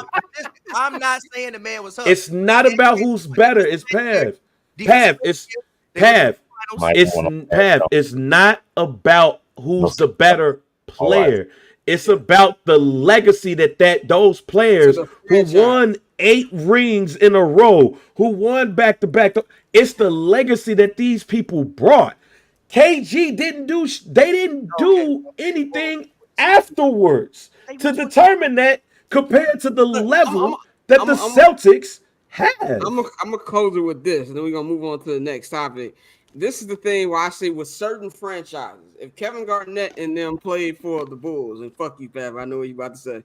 Yes, his jersey will go up in the statue in the rafters. For the Boston Celtics, no. You gotta do more. You're bringing the level of excellence down to satisfy an era because you want to give somebody something. He wasn't even there long enough. He deserved it, bro. He wasn't long enough, man. I don't think so. Okay, so we basically give it Kevin Garnett We're retiring his jersey because the shit he did with Minnesota. KG himself was shocked when niggas retired his jersey. Right. Them niggas called. That nigga called was like, "Well, hey, Lord. What? Oh shit, Lord." By the way, KG's jersey sign was top 5 funniest NBA behind the scenes video ever. This nigga, first of all, I've never seen a nigga who only spent 1 year in Chicago, actual Chicago. This nigga went to the fucking Celtics locker room calling everybody low, like ugly ass. He was going up to like Marcus Smart, and I'm like, yeah, that's some Chicago nigga ass shit, man. But let's move on to our next topic, man. Let's talk about the current Boston Celtics. First of all, man, look, the Cleveland Cavaliers and the motherfucking Phoenix Suns need to send a thank you note to the Golden State Warriors for last night, because people forget how they lost, especially with the way Phoenix Suns lost the night before to the Houston Rockets as well. With the way that these motherfuckers played, they got their ass whooped by 55 points. I ain't seen an ass whooping that bad since like Game 4 of the 1998 NBA Finals, I think it was, where the fucking Jazz ain't even scored 60 points. Like, it was that bad. And then you had Steph going up there with the damn, we used to do that to niggas too. Like that type of back in the day ass shit. You know what I'm saying? Like, you have that, the way they've been playing, they've pretty much just been on an entire different level. And then the champs, the Denver Nuggets, they have won a lot in a row. They are undefeated since the second half of the season started after All-Star break. And they went out there, beat the Lakers on LeBron's night, and now they're only a half game behind first place, behind Oklahoma City Thunder, and it looks like Jokic might be having a chance to get another MVP. My question for y'all, starting with Pavy, are we on a collision course for a Boston Celtics, Denver Nuggets NBA Finals, or which team that you think isn't the most solidified or as much sealed chance to get to the NBA Finals? Go ahead, go with you, Pavy. Almost, we should have got a Boston Celtics, Denver Nuggets Finals last year. Absolutely. But I don't know what the hell Boston. The Miami Heat. I don't know what the hell they was doing. So yeah, I mean, yes, to me, these two teams seem like they are the two best teams in each conference. I mean, I've said this even when they got Drew. Like the second they got Drew Holiday, I think Denver, Boston and Minnesota have the top 3-5 man, like the first 6, the first 5. I think they have the best first 5. Just when you look at just adding Porzingis, number one, he's 7'3", rim protection. Also, for whatever reason, because the thing in Dallas didn't work out, the New York situation didn't work out. He had his best season of his career last year in Washington. So for whatever reason, people just act like Porzingis can't play basketball. But Porzingis is a real 20 points, real 50% from the field, very good 3-point shooter. Derek White is playing the best basketball he's ever played. Drew Holiday was probably, I want to say, the pickup of the offseason. It seems like Tatum is playing basketball well. Tatum's always doing Tatum things. Brown is playing well. But I will say this, though. I think that the Celtics are at the point where if they don't win this year, some things going to have to get, like, some serious shakeups are going to have to happen. Reason being is this is going to become they've had how many conference finals runs they've been to the their finals? Window's been big, though. They've been in conference finals every year, damn near since 2018. Every single year. Also, this is going to become a very, very expensive basketball team. You're basically going to be paying two people $100 million because Jaylen Brown got 300. I'm pretty sure Tatum got the 250. For get this money, like, you're gonna have a very, very expensive basketball team. And as far as the Denver Nuggets go, I mean, they're the champs. They show you why they're the champs every time. Like, as far as just, I mean, the way that they can just put games away. Like, they seem like they have just another gear that they can go to where it's like, all right, let's be serious, let's win the game. And even with the way that they won yesterday, I mean, they were getting. I forgot Justin Holiday was in the NBA. They were getting quality minutes out of Justin Holiday with the way Jokic just makes everybody better. So, yes, in theory, I think we should get a Celtics-Nuggets series, but we should have got that last year. So, yeah. That is true. Like, that's why it's hard for me to, like, bet on the Celtics, because the niggas are frauds when it comes down to it. Like, that's the issue I got. Illy, from what you've seen, from these teams, especially this past weekend, what do you think about, are they on the collision course for the NBA Finals? Boston been doing this for the past 3 years, so it's really up to them. They really lose them. They beat themselves every single year. Even in that year they lost to the Warriors in the finals. I thought they were the more talented team. They beat themselves. I'm gonna give a hot take. I've recently. That's what we're here for. I've never been a Harden hater. I dislike the way that he done stuff, right? And people thought I was a hardened hater. He's become a much more efficient basketball player, not entertaining wise, but as far as basketball, I think the Clippers are going to the finals. That's my take. From your mouth to God's ears, so me and Pav can do some finals games. Listen. That was my pick. I think there's a correlation between the crumbling of the Hollywood entertainment industry and the rise of the Los Angeles Clippers. And the coming down of the Lakers. I think there's some type of correlation there. They're getting a new arena, new jerseys, everything's new. I think it'll be we fresh off a chip, we getting brand new everything. I think the Clippers end up in the finals playing the Celtics. That's what I think. I think the Nuggets probably is conference finals. Nuggets. Wait a minute, Illy. So you mean to tell me you got your conspiracy? It's a conspiracy theory. I'm a script guy. I'm a good script. I'm a good script guy. So the script for me is leaning towards the Clippers. They got everything going. They got all the motion right now, especially in Hollywood. This brand new arena that's coming up, new everything. We got at first people was hating Jay. Oh, this is not gonna work, and then it's been a seamless, nice transition. What I only question right now was with the Westbrook injury, and I think Bones is a dope player. I've always thought Bones Highland was cold. I think now he gets his opportunity to step up and do his thing, and I feel like he can do exactly the same thing Westbrook was doing. So I think I got the Clippers. I love Denver. I'm a big Jokic fan, but I think the Clippers is in NBA Finals this year. Bang, what you think about that? Hey man, I didn't even think about it until Illy said it. Like, okay, yeah, you can. I mean, I picked the Clippers to go to the finals this year.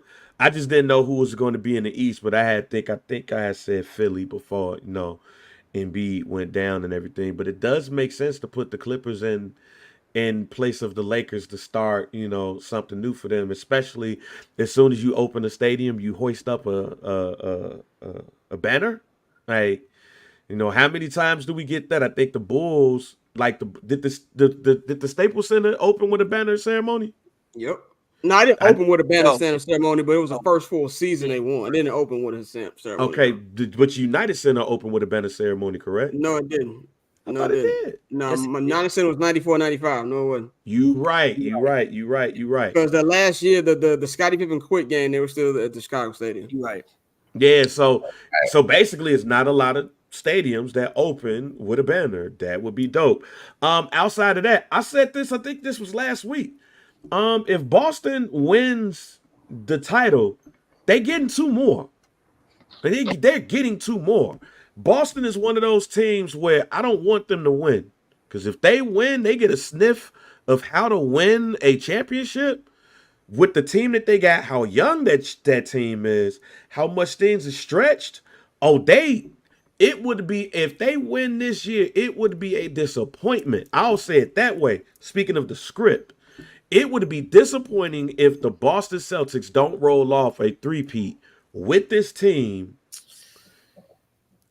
if they don't win the title this year. It's hard because of the new CBA. You really count. I'm going with Illy in the script. I'm going with Illy and how good this team is constructed, even though the salary cap thing. I don't know about three-peat, but I do think if they win, it's like getting the monkey off his back. Kind of like with the Nuggets had to do last year. The Nuggets were playoff frauds. But everybody, now the niggas look like fucking. There's no lead. It's safe. But Scott, everybody a little long in the tooth now. Like, think about it. Like, LeBron long in the tooth now. Giannis is almost there. KD is long in the tooth now. Like, let's be honest. Outside of, Embiid is always hurt. Who is the team that's set up to win multiple championships in these next couple of years? The Boston Celtics is the clear answer to me. And with everybody getting a bit older, it reminds me of, speaking of the script, the Bulls winning their first championship. Detroit getting old. Lakers getting old. Philly don't have anybody around Charles Barkley. The Blazers don't have enough to get over the hump. A lot of people said that Mike start winning them championships when niggas start getting old. Same situation here. I don't think KD, LeBron, or others is going to win a championship, in these next couple of years. And as far as the Nuggets go, I don't really trust them. Look at Orlando. I don't really trust them because I don't trust their role players. Boston got stars and role players. So I don't really trust that. I think they're role players. I think once they get KCP back, he ain't played. I think it's a solid. Who they really lose? They lost Bruce Brown, right? That's really all they lost. Bruce Brown in the role play department. I like the young dude. What's his name? Christian. Brown. Yeah, Bron, Christian Brown. Yeah, pisses me off so much because that's not Brown. And I looked at it, I was like, his last name is Brown. All right, okay. That's how you pronounce it. But we got a couple more topics before we start. Respect the Culture with Larry Legend. He's in the green room. We're gonna bring him in about 10 minutes. But I want to talk about my next topic, man. I'm concerned about the fucking Minnesota Timberwolves. I'm a big Anthony Edwards guy. And not to say that I was like high on them to do anything. I'm actually fucking surprised they're like been switching between the number 1 and the number 2 seed for this season. But the thing that worries me about them is the last couple games I've seen them play against the big dogs, the actual contenders. They blew it at the crib when it was Timberwolves all access night. A-Rod had the Super Tan. 50 Cent was there. Motherfucking Stephen A came out, looked like he wanted to be anywhere but Minneapolis, and they lost to Giannis and Dame Lillard and all them as that was a big win for them to kind of get back on the road. And then last night, the way they blew that game against the Los Angeles Clippers last night, I'm kind of concerned about them for when the playoffs start, which is kind of like the same concern I have the Thunder, where I think they're a cool story. Now, I believe more in the Wolves more than I believe in the Thunder because they've been to the playoffs the last couple of years. And I kind of like the Wolves team better defensively more than I do the Thunder. But I'm a little worried about them. I think they could be primed for a first-round exit, depending on who comes out that play. And, you got Luka and the Mavs, Luka Kyrie and the Mavs. You got KD, Devin Booker, and Bradley Beal when he decides to play. And the Suns, of course, you got the Lakers and the Warriors. Pav, what do you think about the Wolves, their chance? Do you think they're just a cool story, or do you think they could be a first-round exit? I think they can definitely be a first round exit, especially when I look at the Lakers and the Warriors being the two teams. Well, if they stay at the top seed, I definitely think like if the Warriors or the Lakers, just based off their experience, if they go in and they play Minnesota, they can win just because Minnesota just isn't smart. Number one, I don't trust the coach. I still remember when they lost 2 20-point leads in the same game. I've never seen it happen before. That from that Timberwolves Grizzlies series 2 years ago, that was some of the worst basketball of all time. I still don't trust the coach. I know coaches get better. And one thing is usually in order to make the finals or be a great team, usually top 10 in both offensive and defensive rating. The Timberwolves are 17th in offensive rating. They don't score the ball easy enough. And I love Ant. But Anthony Edwards hoops like he thinks every shot has to go on his career highlight montage, bro. Yeah. Like Ant get the ball, do 16 dribbles, a step. I'm like, bro, I swear to God, you can get to whatever you want to get to easier. I think Ant is a guy who's still learning. And I don't know, it's like a weird team, right? Because you have like, you have a guy like Ant who I don't think is in his prime. Cat, I think he is who he is, but you have Rudy, you have Conley who's probably over the hill. So like what I'm saying is I don't know how long this can even last. Because, Rudy, I think Rudy's probably having one of the best years of his career this year, but Rudy's like 32 years old. Mike Conley probably got 2 years left to play. So yeah, just the Timberwolves. I love their lineup. I love their first six. I love their team. It's just that I don't think they play smart enough. I don't think they score the ball easy enough. So yeah, I definitely think that if the right team plays them in let's say they play Dallas in the first round. You can go home. You can go home. So having to deal with Kyrie and Luka for 7 games, God bless. You know what I'm saying? So like, yes, that is definitely a team where I'm like, I don't know about y'all. Yeah. Illy, just give me a quick answer, then we'll go to Bang. What you think about? First, I want to speak about the dribbling moves. I seen when y'all was talking about they was talking about the 90s players. These niggas that got no. Listen, 2 points is 2 points. Kawhi has no moves. Most efficient players in the league. 2 points is 2 points. And secondly, the Minnesota Timberwolves don't have a vet. There's no vet on that team. Respectable vet. That's actually going to be like, hey, you niggas doing some goofy ass shit. Pull it together. You know what I'm saying? There's no vet. And because there's no vet, yeah, they can easily lose in first round. Bang, quick answer. What you think about that? Shit, Illy said it. They ain't got no vet. I don't trust these niggas. Ain't got no Dale Davis. You Not ain't at got all. none of them. Real quick, last topic. Then Illy had a take about how he feels how the WNBA should get better. Then we're gonna bring Larry Legend up in here.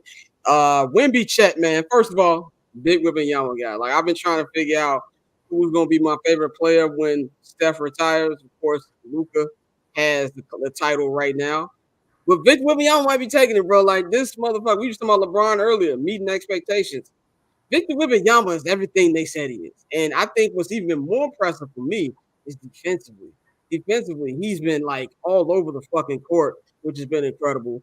And he's been great. And I feel like they even put this league average players around him. I know we talked about this last week. Well, you know, Pavy and Dante, like the roster's not that bad, but the niggas still only got 12 wins. Get better players around him, I think it'd be good. But Chet is dominating just as much, man. I really love the game they had last week, which should have been on national TV, but that goes to a whole other thing why the NBA got a problem. I think this is the rivalry of the future, and I think this is exactly what the NBA needs to carry them post LeBron, post Steph. Yeah, what you think about the little bubbling rivalry between Chet and Wemby? I think it's evident that Wemby don't really like this nigga.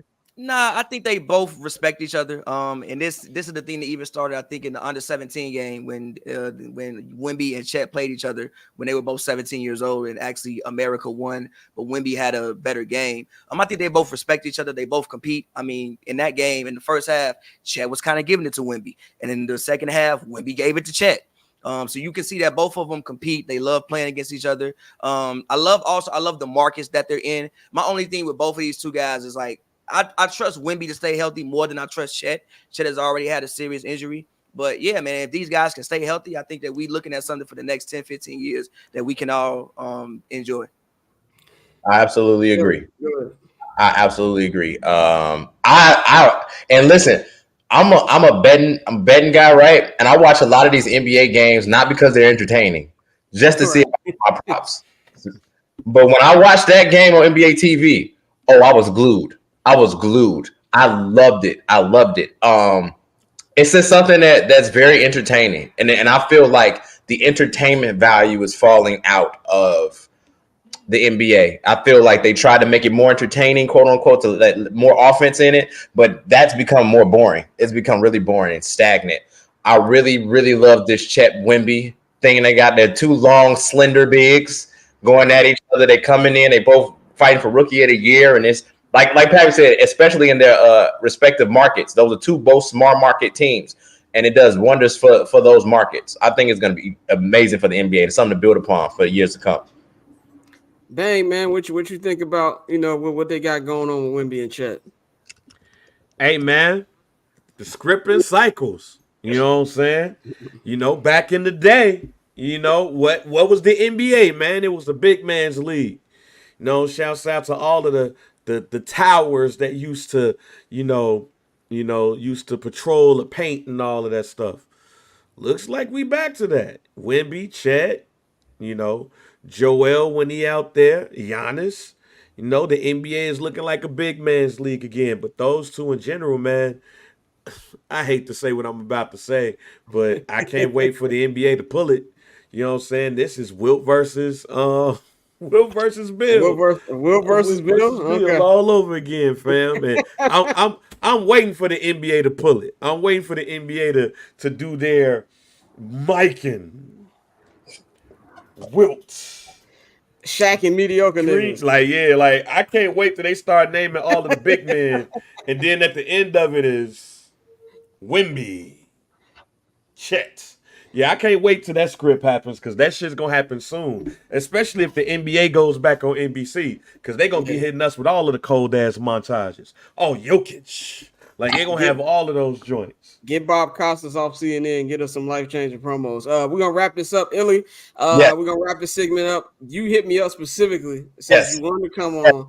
You had a take about how you feel the WNBA can get better. I have because I've been talking to you guys about this for a long time. So first and foremost, what triggered this is I was watching Lexi Brown on Gil's Arena, and she was speaking about the WNBA and MPJ's comments about lowering the rim and things of that nature. But at the end of her rant, so to speak, she was talking about how even women fashion designers had no clue about like, oh, I didn't know it was girls like you in the WNBA that dress like this, right?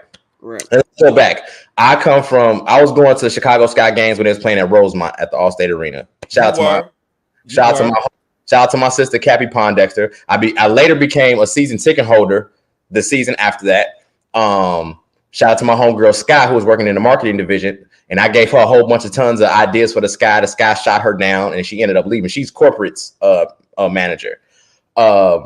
At that time, they was bringing in D-Lo, bringing in Chance, bringing in all these other people. It wasn't organic. I feel like it could be more stories built around it. But one thing that really stuck out to me is I was talking to one of my homegirls who was also a season ticket holder. She said, oh, my homegirl will go to all the Bulls games dressed to the nines, but when I brought her here, she pulled out a book and started reading at the WNBA game. And I'm like, that's crazy, because you know what? It's a lot of women who be like, yo, y'all need to support women, and they are nowhere to be found at any of these games. And I've been going to WNBA games for about 5 to 6 years. I brought the Pav to one when I was a season ticket holder, right? Women supporting women. How much money did Taylor Swift bring to the NFL? It's about $3 million. No, $3 million. It's about $300 million. My bad. $300 million. Where are all the top women from our culture at WNBA games? They will be courtside. They will be at every NBA game dressed to the nines, courtside. I've never seen them at one WNBA game. As they keep calling on men, we need to support. No, there has been no Nicki Minaj, no Cardi B, no Meg Thee Stallion, no Rihanna, none of them. So just imagine if we have a Ivy Park signature shoe for a WNBA player. How much money can Beyonce generate towards the WNBA? I'm gonna say hundreds of millions as well.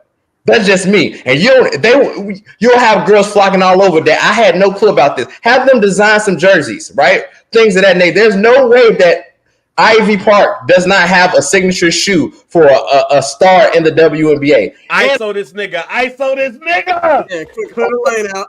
Clear the lane out. So on top of that, I've also been begging publicly, even people I know at Mitchell and Ness, there needs to be WNBA throwback jerseys. There needs to be a culture surrounding the WNBA that makes people want to fall. Again, the storytelling, the storylines, and things of that nature, it's really not there. And when they try to force it, we know it's not organic. Key point, when I was at Chicago Sky games during that finals run, right, all of the Chicago celebrities started popping up. And I feel a way about the Chicago Sky because they treated me a certain type of way once all the celebrities. Once celebrities showed up, right? Everybody was sidelines. Where was everybody at the next year? Nowhere to be found. None of them people returned for the next season. It wasn't organic.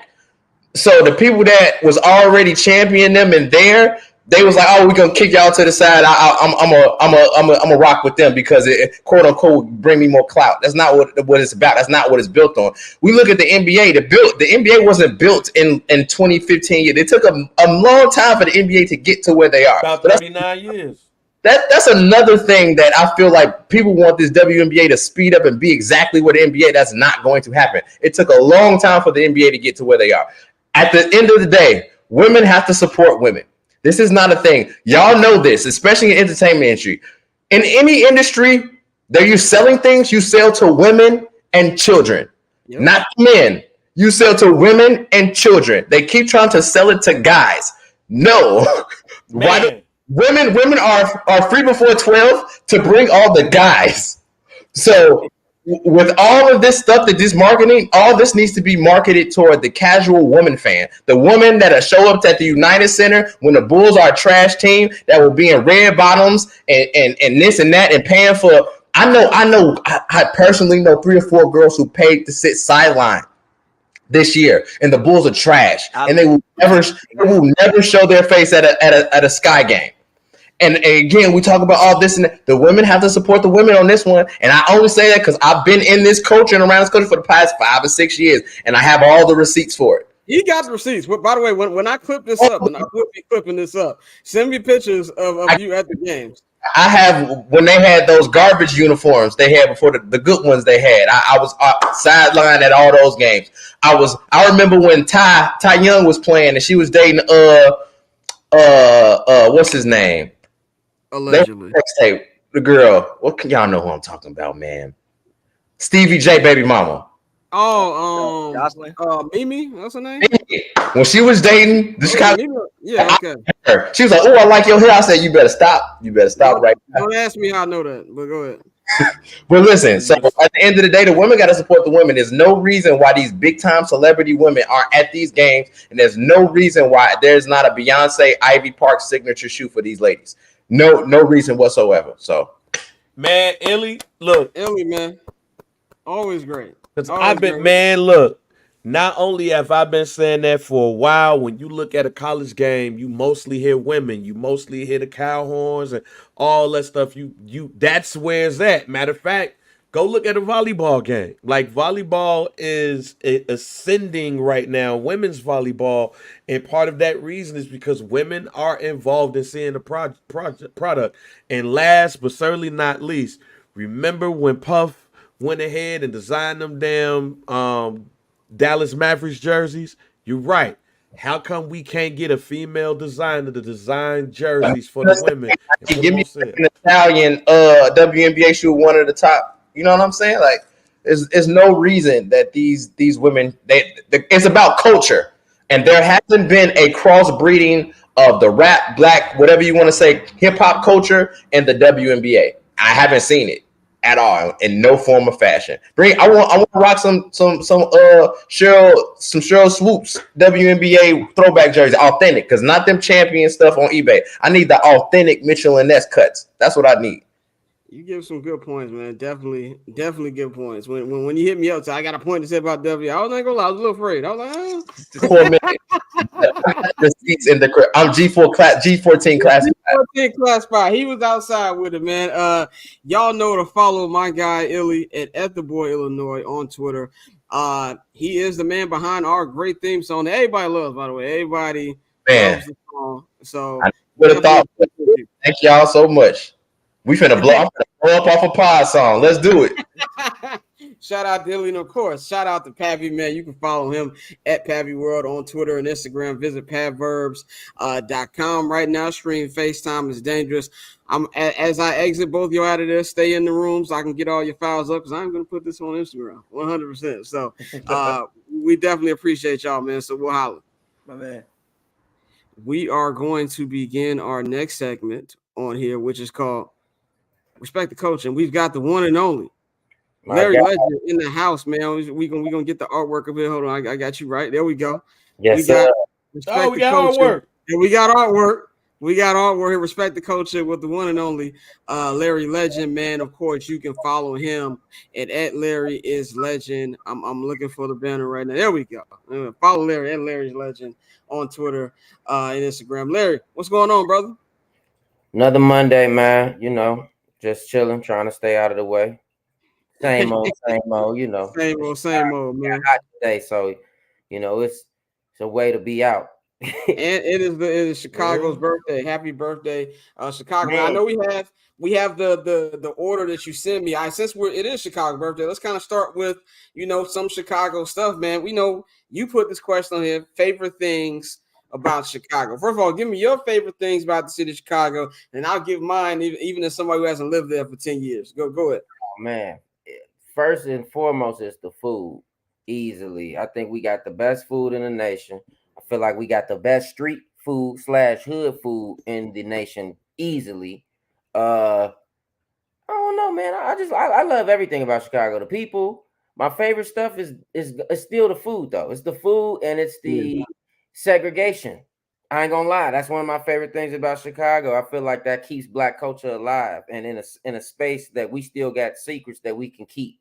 Because everything is exposed these days on the internet. So, those two things we be mad about that, but segregation keeps us keep the basement party alive. You know what I'm saying? Low key. Hey, you know what? I ain't even think about that until you said it, because the segregation also makes the neighborhoods authentic. Yeah. Like when we go into Mexican hoods, I would understand if the Mexicans feel a type of way for us trying to move into Pilsen. Like, what the fuck? Go over there. We don't need you over here. But also it keeps the food authentic. It keeps the neighborhood, the smell of it and everything. Like we'll come there to visit, but we ain't trying to stay there. I did not realize that shit till you said it. That segregation really makes Chicago authentic and look good in those areas. You won. It's a good one. And the thing about that is though, I think about it because in New York, they so mixed up. Anybody can say nigga. Here it's not the same. You know what I'm saying? So that's why I felt like that. That's a good thing, here. Yeah, I think as somebody, like, I feel like LA is a little segregated too, but not as much as Chicago. And I always said segregation wasn't a bad concept. It was just executed wrong. That's how I feel about segregation. I feel like if I lived in Fort Wayne, Indiana, like a year and a half while my father was training to be a preacher. And then outside of that, I never really saw white people until I got to college. So that was like, you could really be in Chicago and move that way. But as somebody who hasn't lived in Chicago in your team, even though I damn near been bi-coastal last 2 years covering the Bears. Like I damn near be in Chicago second half of the year. But one thing, the food, number one, and I know LA natives kill me when I say the food is trash. I've upgraded from trash to it's just okay.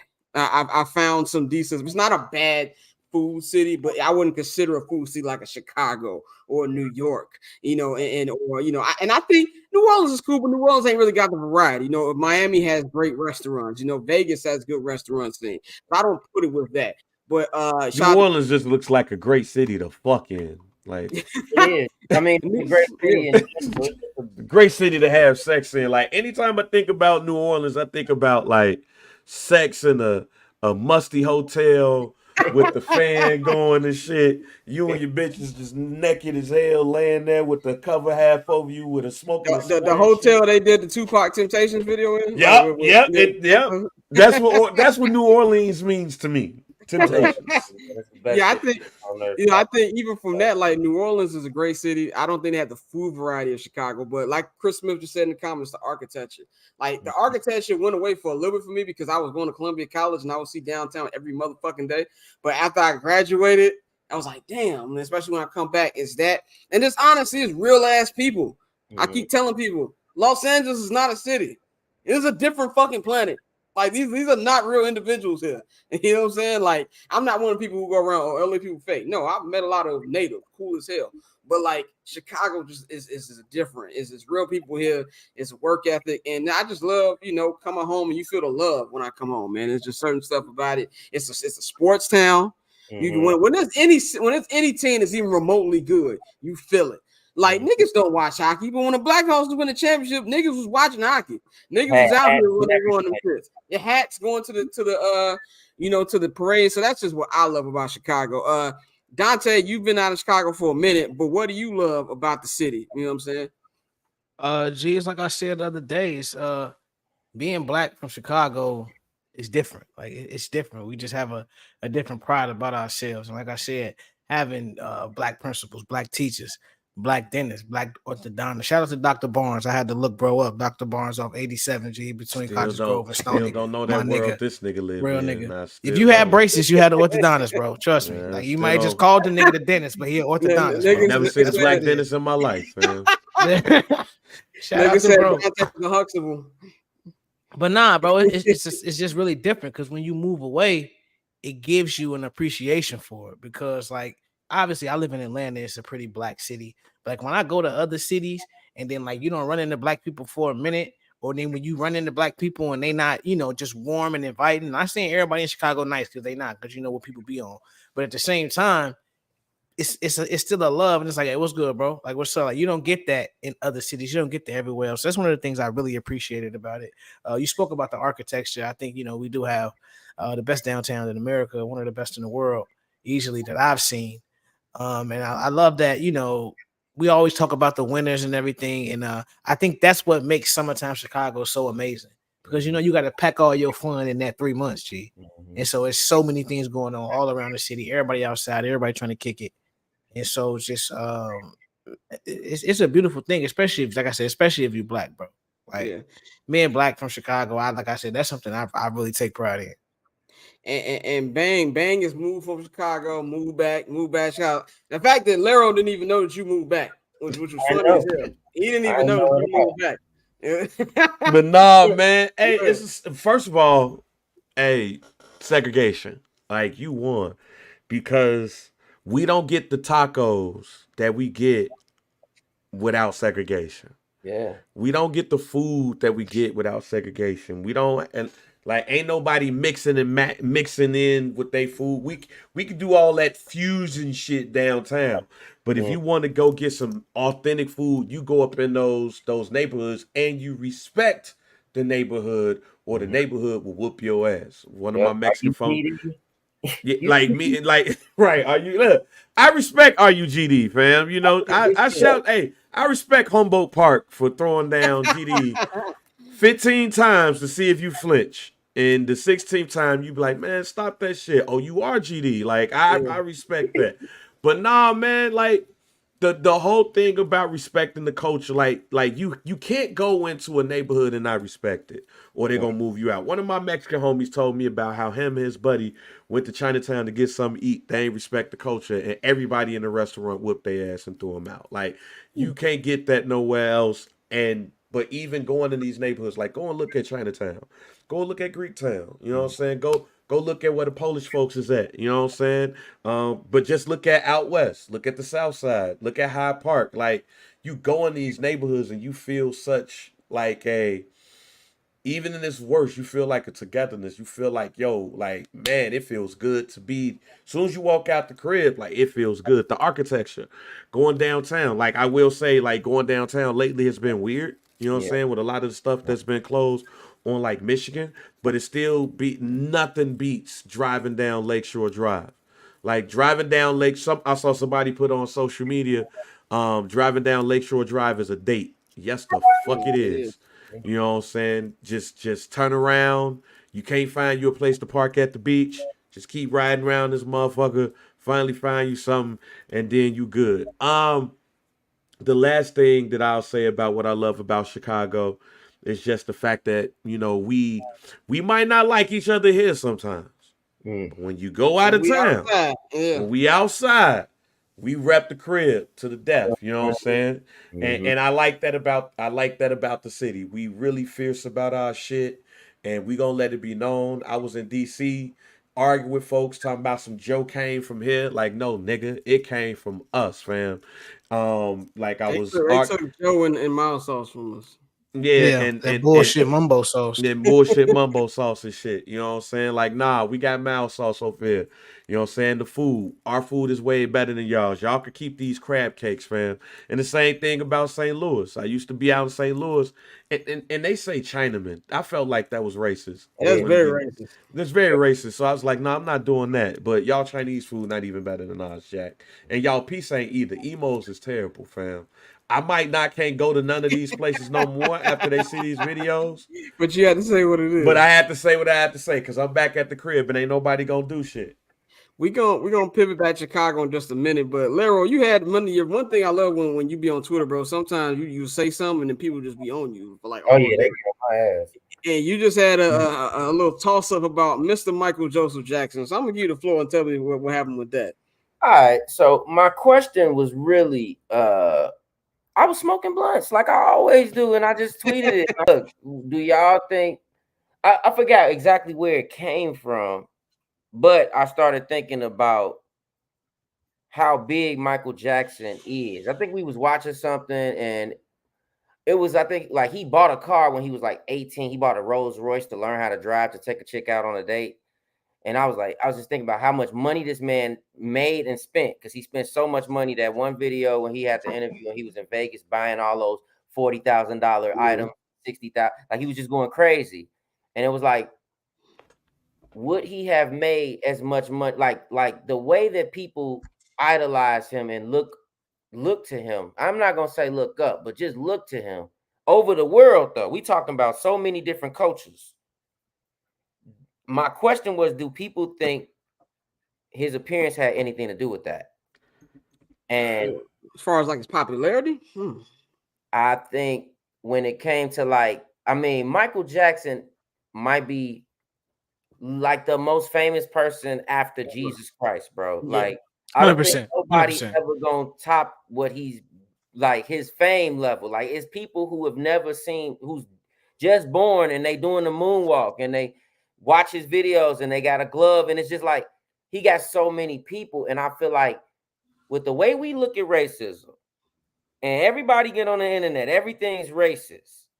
You don't think that him looking a little white had anything to do with how great they viewed him and tried to put him up? I use the word polarizing, and I shouldn't have, because I think what I might be thinking of fascination more so. Like polarizing is definitely Mike, because it was a divide in his what you thought of him. But when it came down to, like, Michael Jackson made me feel like every time I look at Mike or watch a video or see something, I think about when I was a kid. He was like the real Mickey Mouse, like the real live Mickey Mouse in my face. But they tried to ruin that, telling me he raped kids and stuff like that. And it's like, that's a part of the thing. So people say, well, because he was black, that's why they threw that on him. And I'm like, yeah, but he still surpassed like, as much as we try to put that on him, it's still kids born today, like I was just saying, who do the moonwalk and who, you know what I'm saying? So like, I'm like, you know, you see black people go to Asia and they get taken, people take pictures of them all the time. I just saw about the black girl. It was a couple in India, went to India, and they messed with them, beat them bad, and assaulted the woman. And then a black woman said when she went to India, she was on the beach and they were just taking pictures of her while she was on the beach, just couldn't believe she was there. It was like people had this fascination with black people around the world, but it's almost based in some kind of racism. Yeah. Michael Jackson's fame wouldn't, he's the accept him guy. Like when you watch Do the Right Thing and they were in the Italian spot and they looking on the walls, and it was like, how could you be racist and you got all these black folks on your wall? Magic's not a nigga. Yeah, he's not a nigga. Michael Jackson is not a nigga to a lot of people. Even though he's from fucking Gary. If you ever been to Gary, I think it's only 3 white people in Gary, nigga, and they all crackheads. It's the blackest place on planet Earth, as Officer Goodnight said on Southside. I rode through Gary one day, and don't ask me why I was in Gary, and it was daytime and it was dark. Yeah. No street lights. Yeah, Gary is Junior Detroit. Gary is like, that one part. You ever been to Detroit? You notice if you go to Detroit and you really ride around, it's 2 downtowns and one of them has never been used again. 100%. It's just vacant. Scary. Wait a minute, what? It's a downtown over there by Tiger Stadium, by the old Tiger Stadium. I think they tore it down now, but like it's like nothing over there. It's a whole bunch of abandoned buildings. They had an old Harold's up there. That you remember the first Harold's in Detroit closed down. It was just like, it's like a ghost town in there. Yeah, but yeah, that's definitely Gary. So I'm just saying, like, Michael Jackson is definitely a nigga, like, but that's a good point, though. People was trying to argue with I think they didn't understand what I was trying to say, because it's like I'm really saying, like, these people are so racist. I don't think, like, this picture. I'm gonna send this picture so when you chop this up, you'll see it. But like, you remember in the 80s they put up that portrait of the stars, what the stars may look like in the year 2000. Yeah. And Michael Jackson looked like a clean-cut black man. He looked like a dark-skinned Lionel Richie with a mustache. Yeah, he did. Yep. I don't think that guy could be as big looking like that in 2000. Like his hits was in 84, 85, 88. In 2022, a nigga looking like this, I don't see it, bro. In our culture, yeah, but in the world's, like, yeah, people were fascinated by him because he was a child star and he had all his fame beforehand. But the perm and the white skin definitely made a lot of people gravitate towards him who would not, like, they would not herald him as this entity. Like, he's a fucking entity. And he already was this shit. Don't get me twisted. His talent and everything about him is that. But white people don't give us that kind of credit. Nope, they don't. James Brown is the reason we even got Michael Jackson. He is nowhere near that level of fame with white people or Asian people or German people. None of that shit. Maybe Elvis basically took from Little Richard. Little Richard, another nigga. Little Richard ain't even high on black people list. Right. No, it's not. He do a whole bunch of shit. Yeah. And that's what I'm saying. It's because, like, that nigga put on makeup and did all the freaky shit and dressed crazy and woo, he did all that shit. But he didn't perm his hair and he didn't change his skin. Not to, Mike had his problem. He had to do what he had to do. Whatever the case, he was already weird. He grew up crazy. So I get it, but like all of those things, I feel like has to do with how big he became and how big he's going to maintain until at least all the people on earth die. Like I don't see Michael Jackson, one of the people who's never going, his name isn't going to fade. You know what I'm saying? So yeah, right. I feel like that shit got something to do with that. I went a little long, but I was trying to get my point out. No, you was quiet because when I originally saw it on there, I was like, nah, he had his music before that. But the way you broke it down, like that makes a lot of sense to the point where it's like when you brought up to do the right thing conversations, like he's probably not black to a lot of white people. Like they don't think black man when they think of Michael Jackson. It's funny because Michael Jackson was a black man and told you often he's a black man. Look at some of the songs. White people love. They don't really tell it like they don't really talk about it. It's too much off. Yeah, they treat him like Stevie, bro. When you think about it, because like Stevie is revered, but Stevie's not on the same level as Mike, although he should be. Like in terms of everything he's given to music, he should be on that level, but he's not because he's a blind nigga. Like, let's just be real about it. Non-threatening. He's respected. They'll pull him out for a funeral or something. But like in terms of where he should be ranked in terms of all-time greats, he doesn't get that. So I see what you're saying. Stevie should get a Super Bowl halftime show, bro. Yeah, you just non-threatening. Like JR just said, no. No, he never did one. Stevie can't do it now. He barely remember the words. We can't get Stevie. I'm not saying now. I'm saying he should have got one. Yeah. Oh yeah, 100%. He should have had one. To me, Stevie is the greatest artist of our probably all time. Yeah, 100%. Same. But 100%. yeah, I agree. Like if Stevie Wonder, changed his appearance and Sammy Sosa did, who knows how big the nigga could be? You know what I'm saying? He already blind. He don't know what he look like. People gonna be like, "You white, nigga, you white like us. Come with us." You're gonna be like, what's my man from the black white supremacists from Clayton Bigsby. Clayton Bigsby. I'm gonna throw you with this good guy. He's got soul too. Michael McDonald. You guys should work together. Boom. Yeah. Throw them niggas together. Blind. Calling notes. Get to it. Yeah. Hey, what's your take on this, bro? Well, real quick, I want to thank my wife. She know how stressful this day has been. And you got a nice drink, bro. But she put some anejo in this motherfucker. Boy. Okay. You better have you a good evening, my nigga. Thank God. Good son, Monday. I'm ruining that tonight. No, I'm just bullshit. Hey. I know somebody watching this like, if my father's watching this like he's watching the last show, he like, oh, I ain't need to hear that. No. Man, you know what's crazy? I never thought about that shit until you said it today. Because I remember we was talking about the Thriller 40 doc. And Mike was talking about how he felt like he didn't get the respect that he should have got off the wall. Yeah. He was dark-skinned off the wall. Exactly. He started getting a little light on Thriller. And bad. This nigga just he said was like this wall behind me, but a little lighter. That motherfucker. Yeah, but the bad era Mike is funny because he still had a little melanin in him, but you can tell it was turning by dangerous. This nigga ain't done yet. This nigga so it's most recent. Now I don't think Michael Jackson was the most threatening dude because this might be fucked up saying this, but if it was a fight and Stevie Wonder is right there and Michael Jackson was right there, like who you think got your back? I think Stevie Wonder's probably. What I heard about Stevie is Stevie. From what I heard about Stevie is the one. Stevie is 6'4". Like I met Stevie when I was a kid, and that nigga was tall as shit, bro. I was like, yo, this nigga's huge. Like, he grabbed a motherfucker wrist. You better let it fill it out real quick. Right. So that's that. But also I think Man in the Mirror did it. Like Thriller, it was still like, yo, this nigga came out with the scary movie. But when Man in the Mirror came out and you realized that people was dying to go see this nigga and he was just all about breaking the chain, like this is what people need to understand. I know people be having their debates and stuff, but you don't go to a Drake concert to die. You don't go to a Beatles concert to die, Beyonce to die, Jay-Z to die, Taylor Swift to die. Niggas was going to Michael Jackson concerts to die. Literally, they felt like this was I don't have to do anything else. I remember being a kid, bro, and I feel like it was HBO. He had a special in the early 90s. He had a special on HBO, and that was the special where they showed him standing there for like 6 minutes straight, and people was fat passing out. ambulance coming, it's people bringing out. Just look at the Super Bowl. The Super Bowl. The nigga stands on the stage. Well, the first time I went to the fucking Rose Bowl, I think it was for Jay and Beyonce on the run. I was in middle Rose Bowl. I'm like, nigga, this is where Michael Jackson stood at right here. He stood for like 2 minutes.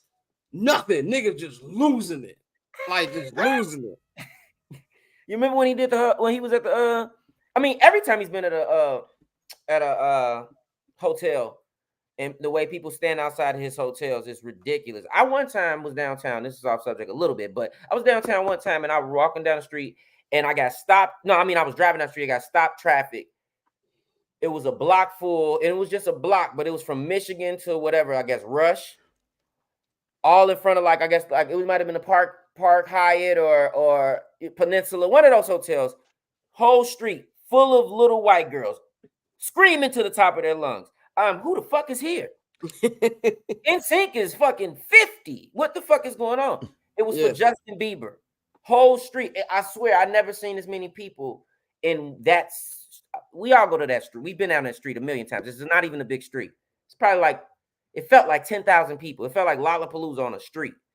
And to see like Michael Jackson go outside of his room and show out, and it's a whole courtyard like as big as Millennium Park, full of fucking people waiting on him just to see his face. Niggas like it's like the Bulls won the title and shit outside that nigga hotel. One night, and he is going to kill. He's probably going to sing for 2 hours, but he only there for a night. This is the king of everything. This is the king of everything, bro. He's the king of everything, bro. Like I understand everything about Michael Jackson. I just feel like white people would not understand everything about Michael Jackson if he didn't look a little bit like, you know what I'm saying? And the Asians too. Say them too. Yeah. That's a good point, man. Let's move on to another phenom, but a phenom's kid. We just talked about LeBron James earlier in the show by him crossing 40 points. Bronny James. By the way, I just want to say I'm very happy that Bronny got through the situation he had early in the season, man. The kid, I believe, I'm just gonna give my take on it, and I'll give it to you, Lero. I believe he's a good player. I've always said I don't know if he was going to be NBA caliber, and I always felt if the NBA team did draft him, it'll be just so they can give the LeBron James farewell tour. It would be a business perspective and not because they're legitimately interested in the kid. And LeBron has said himself that I did him a disservice by naming him LeBron James Jr. Granted, LeBron was like 22, 23 when he had him. Like he was young, so whatever. But my thing is this: when LeBron says, and I understand he's been a protective father, just let the kid be. Stephen A. Smith said this. I said this on halftime last week on the Patreon show. My nigga, it's your fault. It's your fault. You're the one who said, he better than a lot of these niggas playing in the league. I would love to play, things like that. You have nobody to blame but yourself. And honestly, I believe some of these reporters have not said what they really wanted to say out of respect for LeBron. Dead ass and they jobs. Yeah, so that's my take on it. Lyra, what you want to say about that? That was actually my take too. You cannot sit up and say he's in college, let him be a kid, and then 2 months before you say he's better than a lot of players or a few players in the NBA. He should be playing. He could be in the NBA right now. And it's like he averaged 7 points. Yep. I don't give a fuck. We can't sit up here. I watched Derrick Rose do what happened. I saw what happened. I watched niggas rush him back and he hurt himself again in Portland. I watched that happen. I hear the woulda, coulda, shouldas. And we as D Rose fans have to face the facts of what his career is. And I'm saying that to say I'm not discrediting his injuries when I look at his stats because his stats are his stats. So Bronny decided to come back and play basketball. He wanted to play. He's averaging 7 points. Before Bronny went to the college, people told me he was better than Mike's kids. Mike's kids averaged 13, 14, and 15 in their respective 3 years of, well, one of them did. Jeffrey, I think, averaged 1 or something. But my point is we do all of these things, like you said, you put all this pressure on the boy, and then when he don't live up to the expectation, now he's just a kid and this and that. But I feel like most of this shit is premature. I don't think he should be. I mean, I don't know. I don't watch enough kids play basketball, but I don't think he's good enough to be a USC. Like, that's just my opinion. Go ahead, Dante. I say this, and I say this ironically as a Buffalo Bills highlight flashes past my TV. I know there was a certain other motherfucker who went into cardiac arrest, and y'all called this nigga a hero for a whole goddamn season. So, like, I feel you. When DeMar Hamlin meets us, he's I thought this was over with. But no, it's not. But here's why. This the only reason why, G. Because like I feel you, and I do believe that LeBron has a lot to do with the issues. But like the nigga went in cardiac arrest, bro, and like he's only playing 20 minutes a game. So I think like if you listen to a lot of people who was real about Bronny, like Bronny's best case scenario is to be Josh Hart, stay in college 4 years, get drafted, and be a role player. Like he was never gonna be a superstar. None of that shit. Even I just watched some earlier today with Stephon Marbury talking about it, and he was like, "No, Bron, he's a hooper and he can be a pro, but y'all got to let him develop." And the nigga going into cardiac arrest before the season started has slowed his development. So I think it's one of those things where you got a lot of folks who are, they was waiting to jump on this nigga. I agree that LeBron has a part in the pressure off the name, off everything you did, off tweeting. Oh yeah, he better this. Like that was dumb. Hey, man, at the same time, this nigga had a very serious injury before the season started. So if he leaves, if you telling me if he leaves the NBA to go early, because Rich Paul did come out talking about if he do leaves, it's not necessarily about the draft position, but it's about the team, which basically lets us know that he would rather go to a team that's going to be being picked in the back end of the first round. But if he comes out early, he like Rory Sparrow or some shit, like Bimbo Coles. But if he stay for 3 years, he could be like Josh Hart or some shit, Brunson. No, because I mean, when you look at how he was playing, like I don't even like saying at the peak of his powers, because we never seen him really cook like that. But like when he finally started getting the hype and getting the publicity, it was about his basketball IQ, his athleticism, and he could shoot. It was never he was going to be a superstar, because again, you got to remember his little brother is the one with the hype. That's the one we need to be talking about. His little brother is the one I think he like 6'6" already. And Bron know that too. He brought up, I think it was Ramona Shelburne, or no, it was Windhorst. Windhorst said, LeBron has also said he's looking to play with his son. Didn't say which one. Could be Bryce. Nigga already pivoted. Oh no, let's be clear. Bryce and Melo's son, them the ones. Bryce son, Melo's son, and Bryce Cayenne and Gilbert Arenas' son. Them the ones you need to be watching. Yeah, I love how Cayenne was like, "Oh, I cook my pops." Like he finally getting that confidence. Mad than a motherfucker. Yeah, like Cayenne finally getting that confidence. He doing that shit the right way. Melo wanted to say, "Fuck my son. I beat my son." He told Mero, he said, "No, it's because my son." But fuck out of here, Kai. Where the respect at? Where's the respect? Man, this Bron situation. Hey, first of all, hey, you was wrong for that shit. All right, just let's leave DeMar. No, man. You're right. I don't even want to get started. Go ahead. But no, man.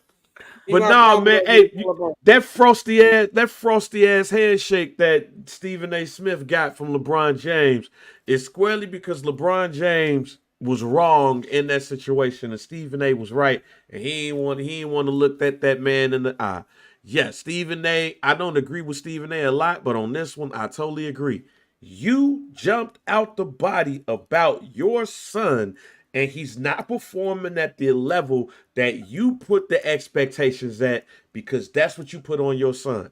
This is why this is one thing that I used to tell my mother I hate. Don't come around family and bragging about me. All right, don't come around talking about how your son get all A's and shit, and how his Iowa test scores was some of the highest and all of that shit, because you're telling this around family members who kids probably ain't doing that well in school, and they like, man, fuck you and your son. And that's how some people feeling about LeBron James and Bronny James. Fuck you and your son. You said that your son was gonna be this, but he ain't that. At a school that's not a traditional basketball school. So when they look at USC, they're not looking at USC like Duke. They're not looking at it like North Carolina, UConn, shit, like Houston and Marquette and all of these. You looking at USC as a school that you should have balled the fuck out at. You're not even thinking about USC like you would at Ohio State. You're looking at USC as a non-traditional school, basketball school, that if you go there, you're probably going to see more success and more playing time than you would at a Duke. And he's not 7.7 a game. Niggas got drafted scoring less. I get that. However, because that's your son and where your son went at, the expectations is higher. And I think LeBron James did have to walk all that shit back, delete it. But as a father, I mean, I don't blame him for bigging up his son like that. But at the same time, when things don't go the way that they supposed to, you got to eat that shit and own that shit too. And to me, that shows if I'm Bronny, that gives me more respect for my daddy. Because then, that means that my daddy probably wasn't lying about my talent when he says, all right, man, he had the heart ailment. He got a lot of ways to go. He could come back his next year and things get better. Not, oh, man, y'all should lay off and all that shit. No, it's your fault. We own it. Yeah, he should have left that shit to the group chat. Basically. Okay, keep that in the Banana Boat Brothers group chat. But one last topic, and we're going to get you out here, and we're going to wrap the show up. We're going to go back to Chicago, man. You said that you saw Lou Will's podcast about some of the best players in Atlanta. Tell us about that. So I watched a clip of Lou Will basically saying that him and Maya Moore were the best players to come out of Atlanta. I just want to say first before we start, Lou Will, you were not the best male player ever to come out. Told you that. I know you a king out there. I know you the king of the strip club wings. I know you the man. 2 girlfriend man. I get it. But come on, Walt Clyde Frazier. Damn, it was somebody else I had. Dwight Howard. Dwight Howard. Come on, dog. Like, Dwight is not better than them niggas, bro. However, Maya Moore is better than both of them niggas, probably. So, saying all that to say, who do you all think are the best female and male basketball players to come out of Chicago? Goddamn. Okay, I got a question for you. Does this person have to be strictly from Chicago or the Chicagoland area, or actually from the city? See, and this is why I think if we're gonna be real Chicagoans about this, they gotta come from Chicago. Now, when I say that, I feel like we can take D Wade. Yeah, he was on 59th Prairie though. Can we? Yeah, I was gonna say Candace, but since she was in Naperville, I'm glad. You know what? I respect Candace. I don't know if y'all saw her 30 for 30. She said, "I'm from the Chicagoland area." Yes, I saw glad that. She clarified that. She said, "I used to go up there and hoop too." She did say she used to go up there and hoop and shit in the area. For me, best Chicago player. Male, I think it's got to be Isaiah Thomas. I kind of want to say D-Wade, but I'm going to say Isaiah Thomas. I'm going to say Zeke. And then female, I'm going to have to go Cappy. I'm going to have to go Cappy Pondux for them two. That's who I would go. Yeah, because, I mean, with women, you could really, it's Cappy or, Yolanda Griffin, I'm sorry. That's JaVale McGee. No, it's JaVale McGee mama. Pamela McGee. She's a gold medalist. She's a champion. She's probably she went to USC, right? Woman. Yeah, she went to SC. Cappy up there, but I think she's done it on every level. So it'd probably be JaVale McGee mama is the best female hooper from Chicago. And male, when you put it to strictly city limits, it does change the conversation because you got a lot of mugs from around the area. But I would say I'm gonna go Zeke. I would go Zeke. I'll say this: Zeke is the best, but I've never seen a phenomenon. Like, granted, because he's my age, like Derrick Rose. Like Larry Dante, we were all in high school when that nigga was in. When he would come to Curie and bust our ass, it was like a man. I was at that fucking Oak Hill game that Dickie V was calling, nigga, at the UIC Pavilion. Nigga, I remember that shit. That was an era, bro. Yeah, because I'm about to say, because that's when I was at the Wood. Well, yeah, I went to the Wood, so we was good at basketball. I think we went downstate either 2 out of my 4 years or 3 out of my 4 years. But we would skip our games to go watch D Rose. G. Like, it was like, who we playing? No, fuck that. It don't matter. We going to Simeon game. Yeah, Zeke could be my pick for the males. Not just because he's from the West Side and everything, but West Side is lower than Zeke. My mama don't let me say nothing bad about Zeke. Yeah, he is a king still out there. Even though they Mike, Zeke don't play about Nigga, Zeke. my cousin ended up on Zeke's Instagram page, and I called him like, "Yo, you knew Isaiah Thomas growing up?" He was like, "Man, do I?" I was like, yo, why you ain't never tell me this shit? Like, I was really legit upset. Like, why you never told me you and Isaiah Thomas was friends, like, growing up? Like, you a liar. Like, I felt like he lied to me all his life. But women, man, the two names that come up to me is Yolanda Griffith and Cappie Pondexter, but I think I'll go with Cappie. Because the longevity in her career, even though it came at a different time, and she was smaller, she was a guard and everything. Yolanda was out here beasting folks and stuff like that. And then plus Marshall, like, man, like, yo, like if you was a woman coming out of that program, you was gonna come out there knowing how to play ball. So I think I'll pick Cappie for the ladies, and Zeke, yeah, Zeke for the fellas. You know what I'm saying? I'm gonna give you my two, and since everybody picked Zeke for the one, I'm gonna have to go with D Wade. Like you said, honorable mention is gonna be D Rose. He's definitely if he never got hurt and was able to continue what he was doing. Like, he won an MVP and he wasn't even in his prime. He was number one team in the league with some of the worst, like, and they was some good players, but the team put together made them good. But those guys individually needed that team. I think he had a better team his rookie year when we had Kirk and Ben Gordon, and we just had to figure that shit out. But anyway, I'm saying D Wade is my one.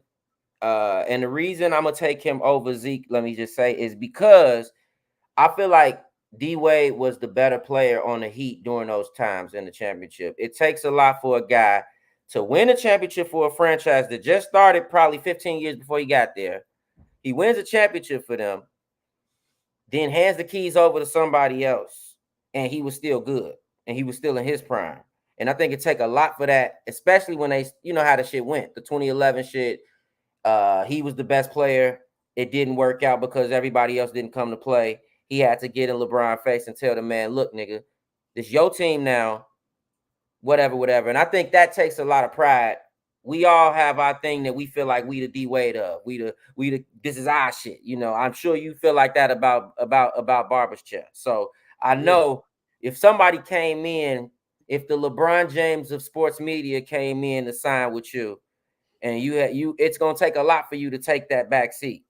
But it's for the better brand. And I feel like even without that shit, D Wade, like, I'm mad. I don't think we ever got D Wade versus LeBron. We didn't. In the playoffs. No. We didn't. I don't think we ever got that.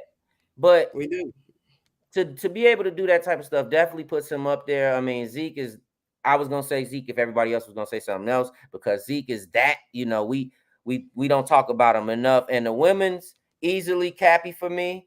There's no question about it. If it was a Chicagoland area thing, I think we all would agree that Candace Parker she's the best to come out of Illinois, female-wise. Best to come out of Illinois basketball-wise, it's still going to be D Wade or Isaiah Thomas. It doesn't make a difference. But before y'all move on, like, I look at people like Mark Aguirre, King. Like, we don't talk, like, there's players like Mark Aguirre, Terry Cummins, for some of the issues that they had in life. Like, I remember Prosser, because I went to Prosser. I remember when Leon Smith, and King and them, like, played them in the playoffs, and like, they kicked our ass. And, like, that whole entire team, like, really, like, worked us. Like, Amari Sawyer, like, players like that. Even at Prosser, like, Marquis Perry. Like, there's so many players out of the crib that they didn't make it, or they played overseas for years and all of that stuff. Like, Cliff Alexander's another one. Like, Cliff came out of school a goddamn beast. He was cold. Like a beast and a half, and it just didn't work, you know, in the NBA. Like, like, it's so many players around the crib that if you just talking about high school and what they did at the crib, like, there's so many iconic players that are living off their high school lore in the crib better than some NBA players are. I just want to say, to your point, if you took away the NBA part of people's legacy, D Wade is not in this conversation we having right now. Right. Bingo. And Isaiah Thomas, Zeke said the same. He said, really, when we think about Chicago Hoopers, we think about high school. You know what I'm saying? We think about what high school you went to. And that's also why we use that kind of like a G check. Like, what high school you went to? Like, that's all you know. But exactly. That's really what it comes down to. Rodney Fields, killer. I mean, we had, what was the dude? I forgot his name. I'm not gonna get into the thought process, like thinking of all the Michael Finley from the area. Shit. Patrick Beverly, murderer. Like, people talk about him like he's nothing. He averaged 37 in high school. Y'all need to stop. Pat was a killer. Ron Collins, Jawan Howard, Howard. Come on, Tim Hardaway. Yeah, can't forget about Tim. Chicago got some niggas, man. Like, and that's the crazy thing. Because you said Michael Finley. New York, man. I don't even care, dog. And you said, because you said Michael Finley. Like that Proviso East team in the early 90s? Holy shit. Yep. It's a guy on that team, Maurice or something. I forget his name. Marcus, Maurice. It's something like that. Back in the 90s, he was another one of them guys everybody always talk about. I had put a list together a long time ago of like the top 20 basketball players come out of Chicago. Antoine Walker, another fucking killer. Cybertwine, killer. I only shot so many threes because it wasn't no fours. Well, Antoine Walker had one of the funniest games that I've ever seen in person. He was talking so much shit during the game. It was like, yo, how did you just score 30? And you was really just talking to your family the whole entire time. Mm-hmm. And talking about what you go like. That's when I realized, like, yo, there's some people in the NBA whose game is just so effortless. One, they should have been better than what they was. Because Twan definitely should have been better than what his career was. But two, that's when I just like, man, like playing niggas in the NBA. I know we be calling niggas trash and shit. But they trash like NBA standards. They trash, right. Else has. Yeah. I'm talking about Twan was talking to his whole entire family, killing the baby Bulls. Yeah. We gonna wrap this up, man. We actually gonna wrap this episode up, man. I thank Lara for coming on. Looking forward to have you back on here next Monday. Shout out to Pav and on this early. We're getting ready to knock this local hour out. We're gonna talk about everything as you see on the bottom of the screen. Could our boy Justin Fields actually be a backup? That sounds like, well, it might be an option. Unfortunately, would look like Kirk Cousins might be heading to the A. As I told Dante, I didn't want him to be happy about this. So I will get my joy out of Kirk Cousins going to That's my dog. That's my dog. We still gonna be solid. No, Kirk, I didn't want to hear, man. Just lighten up the biz, G. I didn't want to hear that for 18 weeks. But we're gonna get into that. We got a whole bunch of other stuff. Talk about what's gonna be Ryan Poles free agent. Approach all the other shit, man. So subscribe to the Patreon right now, patreon.com/Barbers Chat Network. Subscribe to I'm Not Gonna Hold You $5 Holla. Be me, Bang, Mikey, and Dante, man. Y'all can follow Larry at Larry is Legend on Twitter. And of course, you follow Larry is Legend 1 on Instagram, if I'm not mistaken. He'll be back. He'll be back each and every Monday for Respect the Culture. Y'all know to follow me on Twitter and Instagram at Barbershare Scott. Follow JR Bang at JR Bang on all social media platforms. Follow Dante at October Zonte on Twitter, and of course, follow the Barbers Chat Network at Barbers Chat Net on Twitter and Instagram. Follow HMB Media, HMB Media TV on Twitter, and of course, you can follow them at HMB Media on Instagram. And get in tune with our sponsors, Pillars.